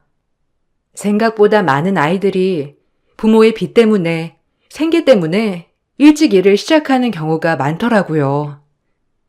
그 아이들에게 끝까지 공부를 할 수 있도록 도움을 주게 되었죠. 그리고 그와 연관된 제 사업에도 좋은 일들이 계속 생기고 있습니다. 아마 세상을 떠난 남편이 저에게 미안하고 고마운 마음이 컸다 보니 그 마음이 보답으로 돌아온 게 아닐까 생각을 하고 있어요. 유난히 남편이 보고 싶은 날입니다. 그곳에서는 잠을 자는 것이나 마찬가지니 막중한 책임감을 모두 벗어던지고 편하게 쉬었으면 좋겠네요. 저의 긴 사연을 들어주셔서 감사합니다. 여러분들은 소중한 사람들과 오래 함께 하시길 기원하겠습니다. 안녕하세요. 참으로 많은 사연에 공감하고 울고 웃고 하는 평범한 50대 주부입니다. 저도 제 이야기를 한번 써보면 어떨까 해요. 남들이 손가락질 할 수도 있지만 18살 어린 나이에 첫사랑과 눈이 맞아 철없이 미래를 약속하였죠. 그때 당시 첫사랑의 약속이 얼마나 믿음직스럽던지 그렇게 저는 19살에 임신을 하게 되었죠. 임신을 하게 된 순간 하늘이 무너지는 것 같았습니다. 너무 어린 나이기도 했고 철없을적 불장난 한 번으로 임신이 된 것이죠. 하지만 차마 아이를 외면할 수는 없더군요. 모진 마음을 먹다가도 꿈에서 아이가 나오고 이 아이를 없애겠다고 생각하니 마음이 무거웠어요. 뱃속에 아기는 죄가 없었으니까요.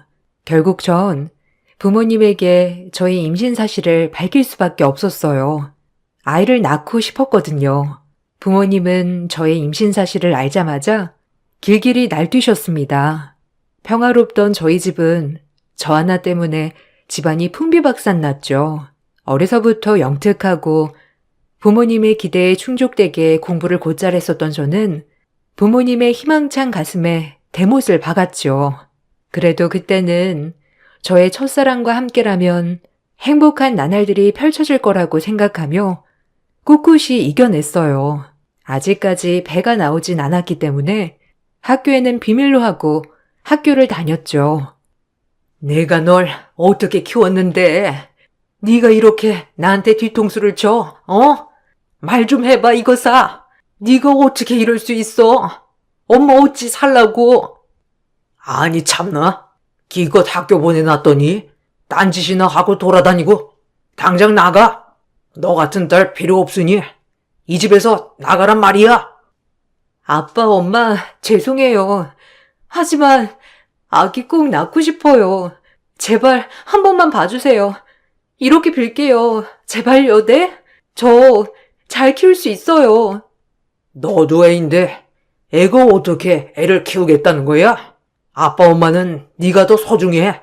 그걸 못 본다. 철없을 때 실수할 수 있어. 없던 일로 하자. 앞길 창창한 애가 애 엄마가 돼서 사는 꼴을 보라는 거냐? 아빠 엄마는 그렇게는 못해. 더 이상 토달지 마라. 아빠, 엄마한테도 소중하듯이 내 뱃속의 아이도 나한텐 소중해요. 죄송해요. 제발 이번에 제 뜻 들어주세요. 잘 키울게요. 네? 부모님은 대답이 없으셨어요. 앞날이 구말리같이 창창한 딸이 19살에 아이를 낳고 산다고 하니 기가 막힐 노릇이었죠. 지금 제가 아이를 낳아 키워보니 부모님 심정이 어떠셨을지 이제서야 헤아려집니다. 엄마는 저를 끌고 병원에 가서 아이를 당장 지우자며 재촉하셨고 그런 저는 도망을 칠 수밖에 없었어요. 그렇게 도망을 가서 남자친구에게 얘기를 했습니다. 그렇게 믿고 사랑했지만 남자친구는 저의 임신 사실을 알고 난 후 많이 당황했죠. 처음엔 놀랐을 거라 생각하고 합리화했어요. 하지만 그것은 저의 헛된 희망이었습니다. 그렇게 사랑한다고 말하던 남자친구는 언제 그랬냐는 듯이 태도가 돌변했으니까요. 뭐? 임신? 확실한 거야? 아니, 제대로 확인해 봤어? 갑자기, 진짜 어떡하지? 부모님한테도 말씀드렸어? 엄마 아빠는 알고 계셔. 당장 그놈 데려오라고 난리지. 너도 빨리 부모님한테 말씀드리는 게 나을 것 같은데, 안 그래? 뭐? 안 돼. 우리 엄마 아빠 알면 나 죽어 진짜. 우리 아빠가 얼마나 엄한데. 일단 좀 생각해보자. 어떻게 해야 하는지. 언제까지 숨길 거야? 난 이 애 낳을 거야. 그리고 마음먹었어. 너랑 나랑 힘을 합치면 누구보다 좋은 부모로 살 수 있어. 난 지금 아빠가 되고 싶지 않아. 그땐 내 실수였어. 그러니까 다시 생각해보자. 아니, 일단 생각할 시간을 좀 갖자. 아이가 무슨 죄야? 너랑 나랑 저질렀으면 책임을 져야지, 안 그래? 좋게 생각해. 우리 아이잖아, 너만 믿고 있을게. 제 기대와는 달리 남자친구는 오히려 실은 내색이었어요. 그때 당시 너무나도 사랑했지만 저런 모습을 보는 게 마음이 아팠죠. 하지만 아이는 포기할 수 없었기에 저도 완강하게 밀어붙였어요. 꼭 양가 부모님들한테 말씀드리고 합법적으로 낳고 싶었거든요. 남자친구는 조금만 기다려달라고 했지만 돌아오는 대답은 미안하다였죠. 절망스러웠어요. 하루가 다르게 배는 불러오는데 대책이 없었으니까요. 저희 집에서는 절대 낳는 것은 안 된다고 길길이 날뛰시고 믿었던 남자친구마저 저에게 힘이 되어주지 않았어요. 저 혼자 아이를 지켜야 했습니다. 실수는 했지만 책임을 지고 싶었어요. 그리고 차마 이렇게 뱃속에 있는 아이를 지울 순 없었으니까요. 아무래도 안 될 것 같아. 말하려고 몇 번이나 용기 내봤는데 진짜 아닌 것 같아. 미안한데 우리 이 아이는 지우자. 뭐? 고작 할 말이 그거야? 아이가 무슨 죄야? 너랑 나랑 잘못한 일을 왜 아이가 책임져야 해? 너 정말 너무한다. 생각 좀 해봐. 너 대학 안 갈 거야? 나중에 대학 가서 졸업하고 그때 애 낳아도 되잖아. 지금은 아닌 것 같아. 우리 아빠 엄마 나에 대한 기대가 얼마나 크신데 이렇게 실망시켜드릴 순 없어. 미안해. 더는 내가 어떻게든 마련해 볼게. 그러니 마음 돌려. 너 정말 책임감 없는 애구나. 난 절대 포기 못하니까 그런 줄 알아. 네가 말 못하면 내가 해. 두고 봐. 이 아이는 꼭 낳을 거야. 너무 실망스러운 그의 지우자는 말에 폭풍같이 눈물이 쏟아졌죠. 그리고 전 이대로 있다간 안 될 것 같은 생각에 남자친구의 집을 찾아갔어요. 네가 못하면 내가 말한다는 심정으로 말이죠. 그렇게 찾아간 남자친구의 집에선 청천벽력 같은 말을 들었습니다. 어머, 우리 규성이 친구라고? 그래, 네가 어쩐 일이니? 규성이 불려줄까? 여기 잠깐만 앉아 있으렴. 규성아, 친구 왔다. 나와 보렴. 야, 여길 어디라고 와? 아, 나가. 나랑 얘기해. 엄마, 아무것도 아니에요. 빨리 나가. 제정신이야? 내가 얘기한다니까. 남자친구는 절 보자 사색이 되어 절 쫓아내려고 했어요. 너무 슬펐죠. 하지만 아이를 지켜야 했기에 강해질 수밖에 없었습니다.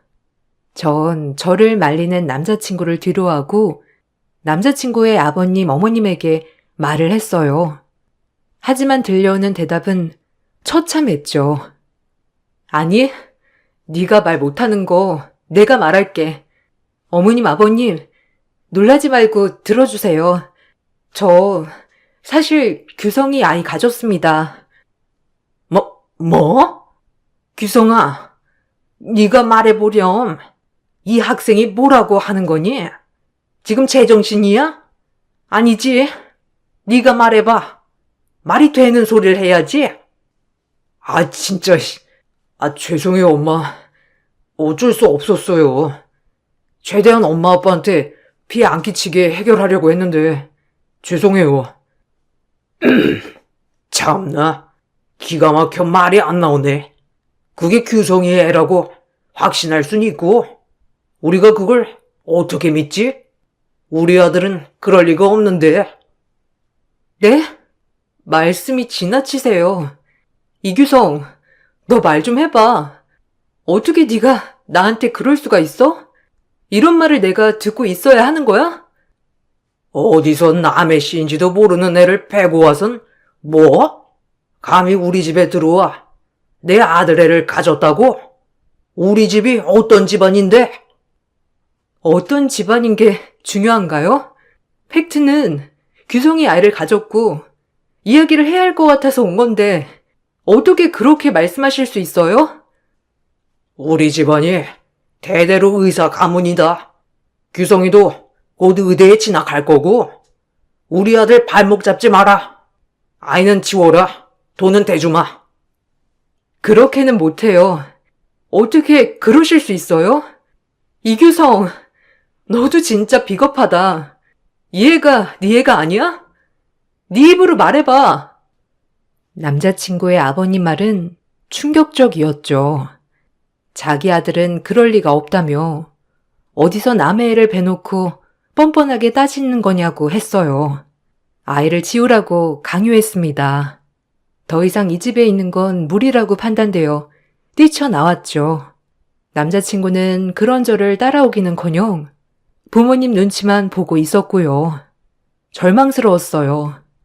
19살에 환영받지 못하는 아이를 가졌고 손가락질 받고 비난받을 일인 건 맞지만 아이 하나를 책임지기가 이렇게 어렵다뇨. 정말 속상했어요. 남자친구의 집을 나와 터덜터덜 걷다 집 앞에 도착하여 한참을 울었어요.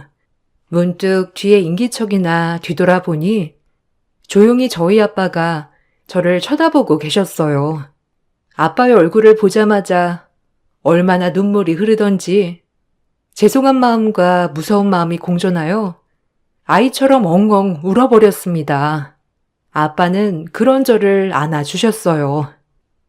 너를 낳고 얼마나 기쁘던지. 아마 그날은 내 인생에서 최고로 기쁜 날이었다. 오늘이 최고로 마음 아픈 날이고, 남자친구네는 뭐라고 하니? 얘기는 했니? 아마 그 집 부모들도 받아들이기 쉽진 않을 거야. 꼭 아이를 낳아야겠니? 그럼 당장 졸업은? 남자친구네 집에서도 반대해요. 아이는 꼭 낳고 싶어. 내가 책임져야지, 안 그래요? 안 그럼 너무 불쌍하잖아.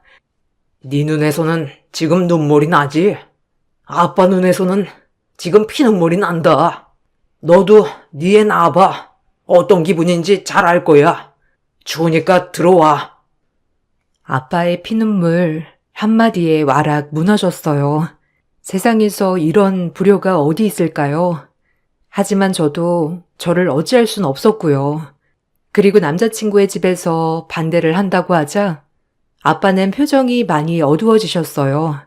하지만 저를 말릴 순 없었어요. 이미 아이를 책임지기로 한 이상 무조건 낳아야 했거든요. 다음날 아빠와 엄마는 외출을 다녀오신다고 하고 밖을 나갔습니다. 한참을 지나도 오시지 않자 걱정이 되던 참에 남자친구에게 전화가 오더군요. 남자친구의 입에서 나온 말은 가히 충격적이었어요. 혜미야, 여기 너희 엄마 아빠 와 계셔. 우리 집에. 얼른 와서 말려봐. 어? 아, 나도 진짜 모르겠다 이제. 하여튼 빨리 와. 무슨 소리야? 우리 아빠 엄마가 너희 집을 어떻게 알고 지금 오신 거야? 금방 갈게. 우리 아빠 엄마 좀 상처 안 받게 도와줘. 남자친구의 말에 헐레벌떡 남자친구의 집에 찾아갔어요. 그곳엔 고개를 숙이며 부탁을 하고 계신 아빠 엄마가 계셨어요.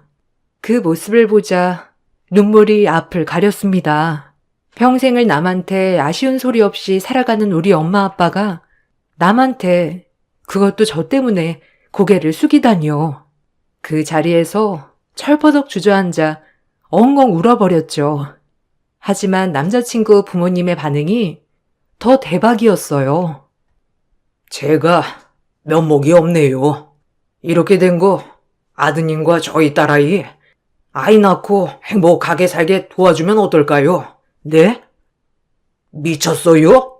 우리 아들은 이제 의대에 들어가서 앞날이 창창한데 어디 앞날을 망치려 들어? 그리고 그 애가 우리 아들 애라는 게 확실해요? 그렇게는 못합니다. 아무리 이렇게 오셔서 사정해도 소용없어요.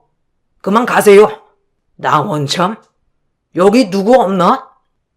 저희 딸아이가 밤만 되면 울어요. 어미 된 도리로서 보고만 있을 수 없어서 이렇게 왔습니다. 애들 자립할 수 있게 도와줍시다. 네? 예, 말 좀 해봐. 너도 책임이 있잖니. 우리 혜미만 탓할 게 아니라 이 집 아드님도 같이 책임을 져야죠. 안 그러나요? 어머, 이 집 엄마 말하는 것 좀 봐. 아니, 까놓고 그렇게 몸을 굴리는데 우리 아들 내인 건 확실하고요? 벌써부터 발랑 까져가지고. 말씀이 너무 심하시네요. 같이 자식 키우는 입장에서 꼭 이렇게 말씀을 하셔야겠어요? 아드님 책임도 있는 거 아닙니까? 아빠 엄마는 설득을 하려 하셨고 남자친구의 부모님은 콧방귀를 뀌시며 안 된다고 하였죠. 모욕적인 언사도 스스럼 없었고요. 그것을 보니 앞날에 희망이 부풀었던 게 와장창 깨지더군요. 저희 엄마 아빠의 모습을 보니 보고만 있을 순 없었어요. 그리고 제가 나서야 했습니다. 이제 애 아빠는 필요 없었어요. 우리 엄마 아빠를 지켜야 했으니까요. 눈물이 앞을 가렸죠. 엄마, 아빠, 가자. 여기서 이럴 필요 없어. 잘못은 우리가 했는데 왜 엄마 아빠가 이런 취급을 받고 있어? 아줌마, 아저씨, 잘 들으세요. 누구 애냐고요? 애 낳고 유전자 검사해요. 우리 엄마 아빠한테 모욕을 줘도 유분수지. 이규성, 너 그렇게 찌질한 애였냐? 내가 미쳤지. 아빠 없이도 잘 키울 거고요. 두고 보세요. 지금 받은 구료 절대 가만히 있지 않을 겁니다. 엄마, 아빠, 얼른 일어나. 가자니까. 그럼 그렇지.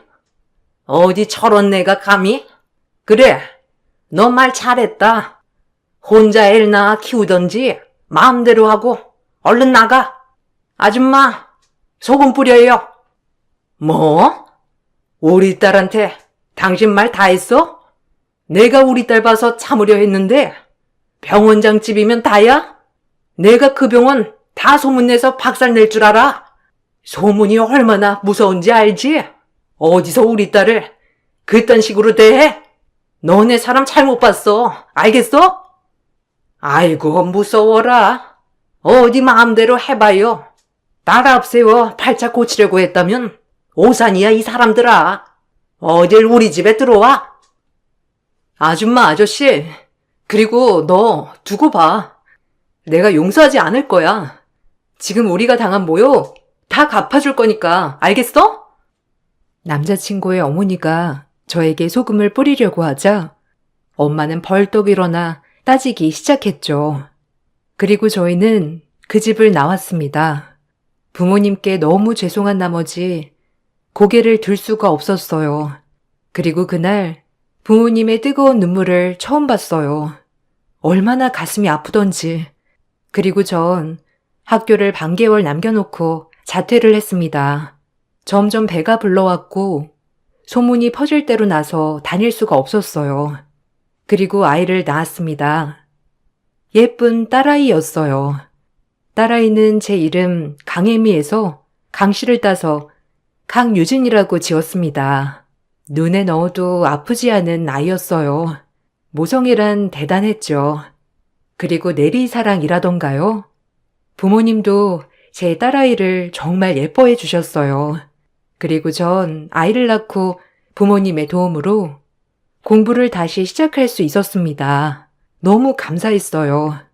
엄마와 아빠의 도움으로 공부에 틈틈이 전념할 수 있었으니까요. 네 삶 포기하지 마라. 엄마는 그거 하나뿐이야. 애 하나 바라보고 이렇게 사는 거 싫어. 힘이 닿는 데까지 도와줄 거니까 하고 싶은 공부도 하고 네가 하고 싶은 거 하고 살아.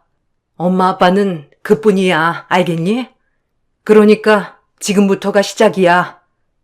엄마, 고마워.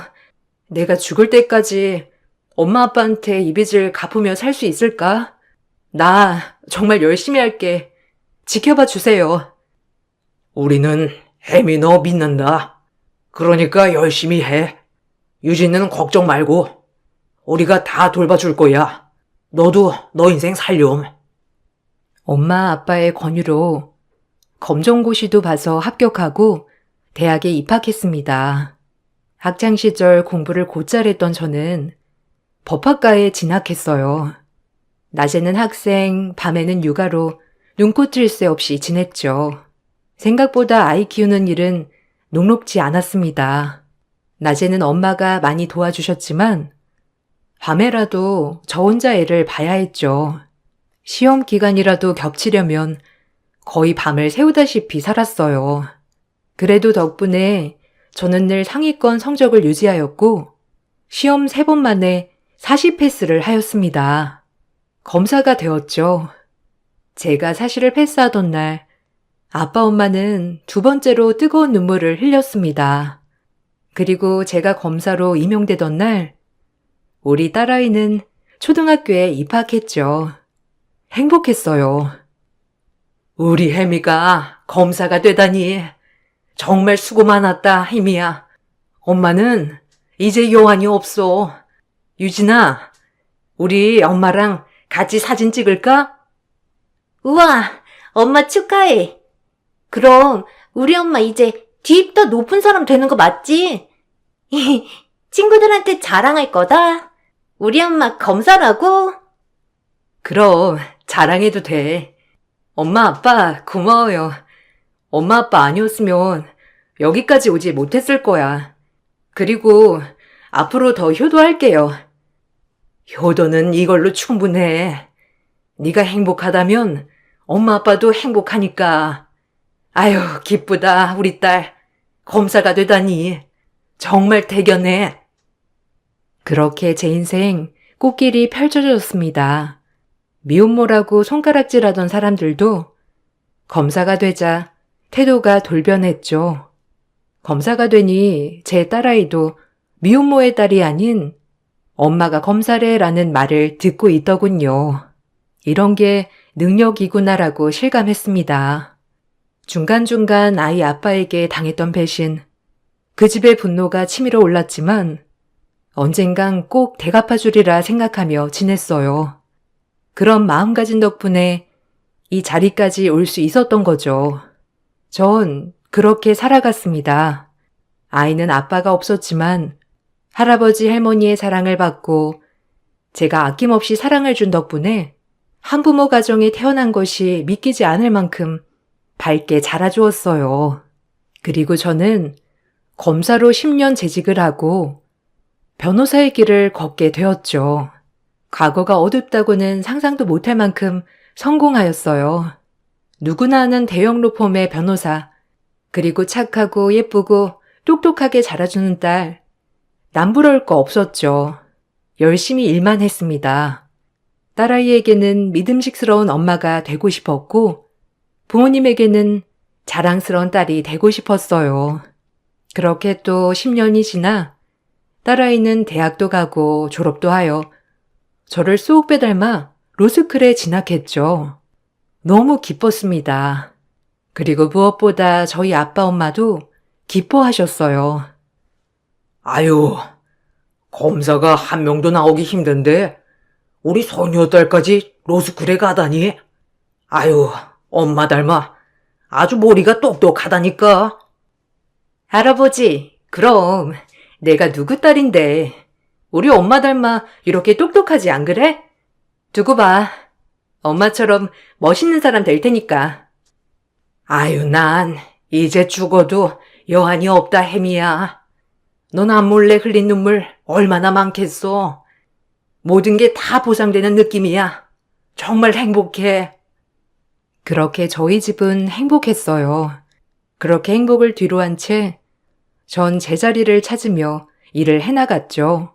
어느 날 의료 소송건이 저에게 들어왔더군요. 소장을 보니 피의자가 이규성으로 되어 있더라고요. 갑자기 심장이 부들부들 떨렸습니다. 내가 아는 의사 이규성이 맞는다면 바로 유진이 아빠였던 것이죠. 피해자를 만나 자초지정 설명을 들어보니 의료과실로 인한 척추 손상이었죠. 하지만 사실 의료소송을 피해자가 이기긴 쉽지 않았지만 전 흥미가 생겼어요. 28년 만에 복수할 기회였으니까요. 소송 준비를 해보니 아주 엉망이었습니다. 병원 자금 세탁에 비리에 대리수술에 이건 뭐 불법 천지였죠.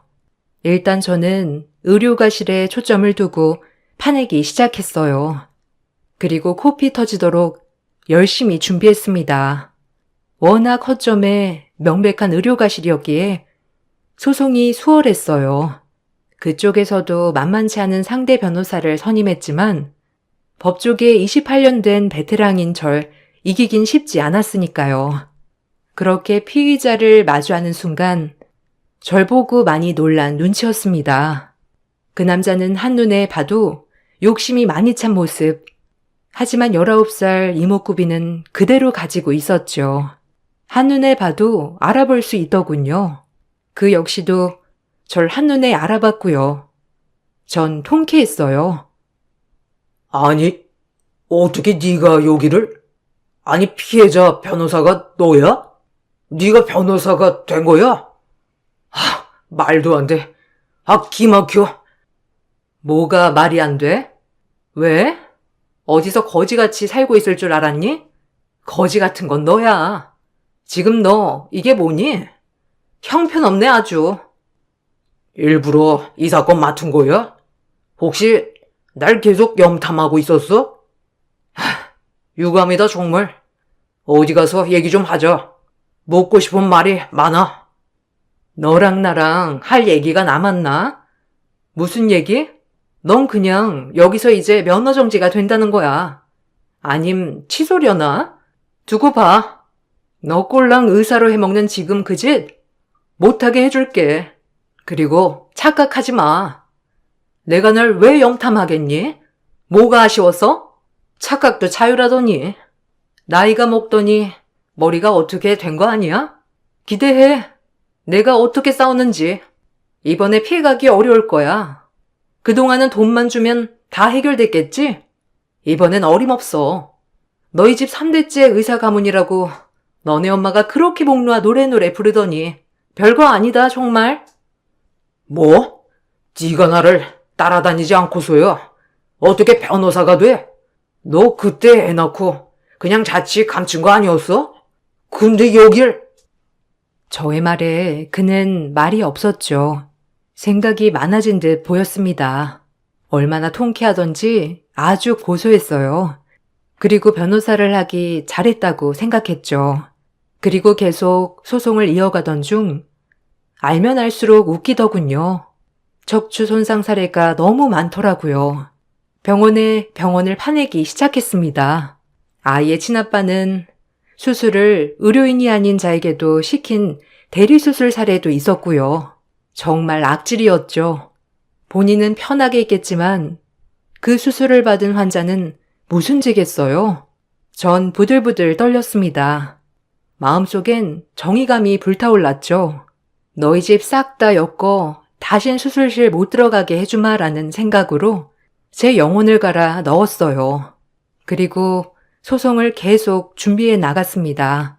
결론은 대리수술 의료가실이 인정돼 아이 아빠는 면허가 취소되었죠. 통쾌했네요. 피해자에게 연신 감사하다는 인사를 받고 퇴장하려는데 아이 아빠가 절 붙잡더군요. 무슨 얘기를 하나 드러나 보자 해서 따라갔습니다. 역시는 역시였지만요. 너 일부러 그런 거지? 꼭 대리수술권도 엮어야 했어? 이건 의료과실의 문제지. 대리수술 문제가 아니었다고. 너같이 양심 없는 게 의사를 하면 되겠니? 돈에 눈이 멀어 똥인지 된장인지 구분도 못하는 게 반성 좀 해. 기껏 잘 살 거라고 다 버리고 떠났으면서 고작 한다는 게 의사 면허 취소? 참나 창피하다 진짜. 너랑 말 섞는 것도 불쾌해 알아? 그때의 안갚음을 지금 하려고 나한테 이러는 거야? 내가 낳지 말자고 했잖아. 자기가 고생 자초해서 낳았으면서 날 왜 원망해? 넌 생명이 우스워?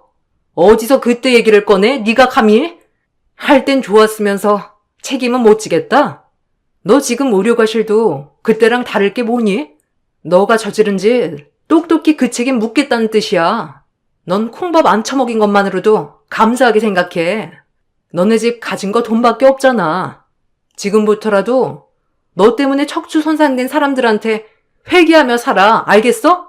다신 수술한다 뭐한다 깝죽대지 말고 이 양심 없는 놈아. 내가 그때 미쳤었지 너란 놈을. 너 지금 나이 든 네 모습 얼굴에 심술이 그득그득해 알아? 거울 좀 봐. 무섭다 얘.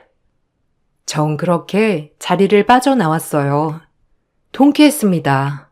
의사가 됐을 줄은 알았지만 이렇게 형편없는 인간이 됐을 줄로는 상상도 못했는데 아이 아빠인데 저런 모습을 보니 화가 났죠. 그렇게 사무실에 들어와 밀린 업무를 하려는데 모르는 번호로 전화 한 통이 왔어요. 딱 봐도 불길한 예감. 전화를 받자마자 다짜고짜 소리치는 목소리. 그 여자였습니다. 이규성의 어머니, 나에게 모욕을 준. 거기에 강혜미 전화 맞죠? 나 규성이 엄이다. 당장 만나. 얘기할 게 있는 것 같은데 내가 네 사무실로 가마. 사무실은 규성이한테 들었어. 네? 무슨 말씀이세요? 여기가 어디라고 아줌마가 함부로 와요? 28년 만에 전화해서 매너하고는 전 할 말 없습니다. 전화를 끊었는데 1시간 후 비서에게 누가 나를 급히 찾는다는 말에 로비로 나가보니 28년 전 표독하기 짝이 없던 아줌마더군요. 표정은 잔뜩 상기되어 저를 찾았습니다. 아마도 아들 의사면허 취소건으로 절 탓하려 온 것 같았어요. 어이가 없었죠. 참 입도 싸다고 생각했어요. 그새 그걸 지엄마한테 이르는 꼬락서니 하고는 아주 웃겼죠. 그리고 오히려 잘됐다 생각했어요. 제가 분명 할 말 없다고 했을 텐데 여기가 어디라고 옵니까? 전 당신이랑 할 말 없어요. 알아요? 그동안 아주 이갈고 잘 살았더구나. 그래, 이제야 속이 좀 풀리니? 네가 감히 우리 집 3대째 의사 가문을 끊어놔? 아줌마네 3대고 4대고 저 관심 없고요. 혈압 올라가시기 전에 그냥 집으로 돌아가세요. 전 할 얘기 없으니까 아셨어요? 아님 미련을 못 버린 거냐? 그렇게 우리 집에 못 들어와서 안달을 떨더니 아직까지 규성이 못 잊은 게야? 이렇게라도 붙잡고 싶었니? 옛다. 이거 먹고 네 딸년 앞세워 쳐들어올 생각 마라. 그리고 항소할 거야. 알겠어? 네가 지금 이러는 것도 다 우리 규성이 못 잊어서 그러는 것 같은데 더 이상 말은 안 하마. 언감생심도 유분수지. 아무리 변호사라도 넌 안 돼. 알겠어? 이 아줌마가 진짜 미쳤네. 여기서 쫓겨나고 싶어? 어디다 대고 와서 행패야. 배운 것도 없이 무식하게 말이야. 남자 쪽 어머니가 허공에 던진 건 100만 원이었죠. 기가 막혀 웃음이 나오더군요. 돈을 다시 던지려고 하는데 뒤에서 누군가가 달려오더니 남자 쪽 어머니를 밀쳤습니다. 놀라서 보니 저의 딸이었네요. 저와 같이 집에 가려고 로비에서 절 기다리는데 제가 그 아줌마에게 당하는 모습을 보고 말았던 거죠. 너무 놀란 딸을 진정시키려는데 똑똑한 딸은 모든 사태 파악이 된 듯 말을 이어나갔어요. 할머니, 미쳤어요? 어디다 대고 우리 엄마한테 돈을 드밀어? 당신이 그러고도 무사할 것 같아? 엄마, 이 아줌마가 그 내 친부 어머니야? 그럼 나한텐 할머니인가? 아주 웃기네. 우리 당신네들 다 잊고 살았어, 알아? 도끼병도 가지각색이지. 할머니, 정신 차려요. 나 졸업하면 검사 될 거야. 그래서 당신네 병원만 노릴 거야. 얼마나 세금 세탁을 더럽게 하는지. 내가 당신네 병원만 쫓아다닐 거니까 기대해. 3대째 의사 가문? 웃기고 앉았네. 얼어 죽었다. 좀만 기다려요. 할머니 살아있을 때 압수수색 해줄 테니까. 아니 너 이 아이냐? 그때 낳은 딸이 이 아이야? 참 기가 막혀. 어쩜 표독스럽기도 짝이 없지. 표독이 뭔지 모르나 본데 1년만 기다려요. 할머니네 병원 징글징글하게 파줄 테니까 지금부터라도 깨끗이 살아요. 네? 지금부터라도 장부 관리 잘해놔요. 얼마 안 남았으니까. 그리고 혈압 관리 잘 하시고요. 그때까지 살아있으려면 아셨죠? 딸은 검사가 되어 그 병원을 가만두지 않을 거라고 했어요. 그 어느 협박보다도 무서웠죠. 그리고 아이 할머니는 놀란 가슴 진정시키고 기사를 불러 자리를 떠났습니다. 어찌나 딸에게 미안하던지 이런 모습 보여서 창피하기도 했고요. 참았던 눈물이 났어요. 미안하다, 유진아. 이런 모습 보여서 너희 아빠 참 좋은 사람이라고 내가 그렇게 귀에 박히게 말해줬는데 놀랐지? 아니, 알고 있었어. 이미 엄마가 나 19살에 낳았는데 이미 그것도 예상 못했을까봐? 고마워. 엄마 결정하기 쉽지 않았을 텐데 난 엄마 덕분에 이 자리에 있는 거나 마찬가지잖아. 그리고 꼭 검사 될 거야. 내가 저 집 부숴버릴 거야. 그러니까 지켜봐, 엄마. 그런 말 하면 못 써. 넌 고운 생각만 하고 고운 말만 써. 알겠지? 엄마는 그래도 네가 이렇게 잘 자라줘서 너무 행복해. 그거면 됐어. 할머니, 할아버지 건강하시고 너 이렇게 밝고 착하고 진짜 지금이 제일 행복하다 아주. 그러니까 좋은 생각만 해. 그렇게 그날 일이 해프닝처럼 지나갔고 아이 아빠는 항소를 했지만 패했어요. 그리고 벌금을 때려 맞았죠. 그리고 아이 할머니에게 무슨 소리를 들었는지 모르겠지만 저에게 한번 딸아이를 만나게 해달라고 하더군요. 저는 단칼에 거절했어요. 이제 와서 딸을 찾다니 어이가 없었죠. 그로부터 딸아이는 우수한 성적으로 검사가 되었습니다. 검사가 된 후 저와 마찬가지로 워커홀릭이 되더군요. 자랑스러웠어요. 그리고 딸이 저에게 말했습니다. 아주 멋있게 말이죠. 제가 봐도 정말 잘 키웠더라고요. 엄마, 나 내일 한국병원에 압수수색 가. 내가 말한 거 지켰지? 이제 엄마는 두고만 봐. 내가 어떻게 하나. 엄마 피눈물 났던 거 내가 다 보상해 줄게. 그러니까 발 뻗고 주무세요. 아셨죠? 나 키워줘서 너무 고맙고 그때 나 포기하지 않아서 고마워요. 엄마가 없었으면 이 세상에 없었겠지? 항상 고맙고 사랑해. 그리고 지켜봐줘. 엄마처럼 멋진 검사가 될게. 딸은 그렇게 멋있는 검사의 길로 걸어갔습니다. 아이 아빠는 저에게 전화로 지금 너네가 우리 집안을 말아먹는다고 고래고래 소리를 질렀지만 뭐 어쩔 수 없었죠. 비리로 키워온 병원, 벌은 당연히 받아야죠. 안 그런가요? 전 그리고 일을 그만두고 쉬고 있어요. 한평생 딸한테 일하는 모습만 보여줬는데 이제는 일하는 딸을 집에서 뒷바라지하는 엄마로 살고 있죠. 젊어서 뭐가 그렇게 바빴는지 한 번도 제대로 챙겨준 적이 없었거든요. 낳기만 했지 이제서야 제대로 챙겨주고 있답니다. 처음으로 일이 아닌 엄마의 노릇을 하려고 하니 이것도 재밌더라고요. 매일 아침 일어나서 밥도 차려주고 도시락도 싸주고 심심하면 여기 올라온 사연도 듣고 말이죠. 그때로 돌아간다고 해도 저는 제 딸을 낳아 예쁘게 키울 것 같아요. 제 인생의 최고의 보물, 그리고 무엇보다 바꿀 수 없는 내 소중한 목숨 같은 우리 딸이 옆에 있어 든든한 인생이랍니다. 저의 사연이 재밌으셨나요? 이렇게 제 이야기는 잘 해본 적이 없어서 쑥스럽네요. 읽어주셔서 감사합니다.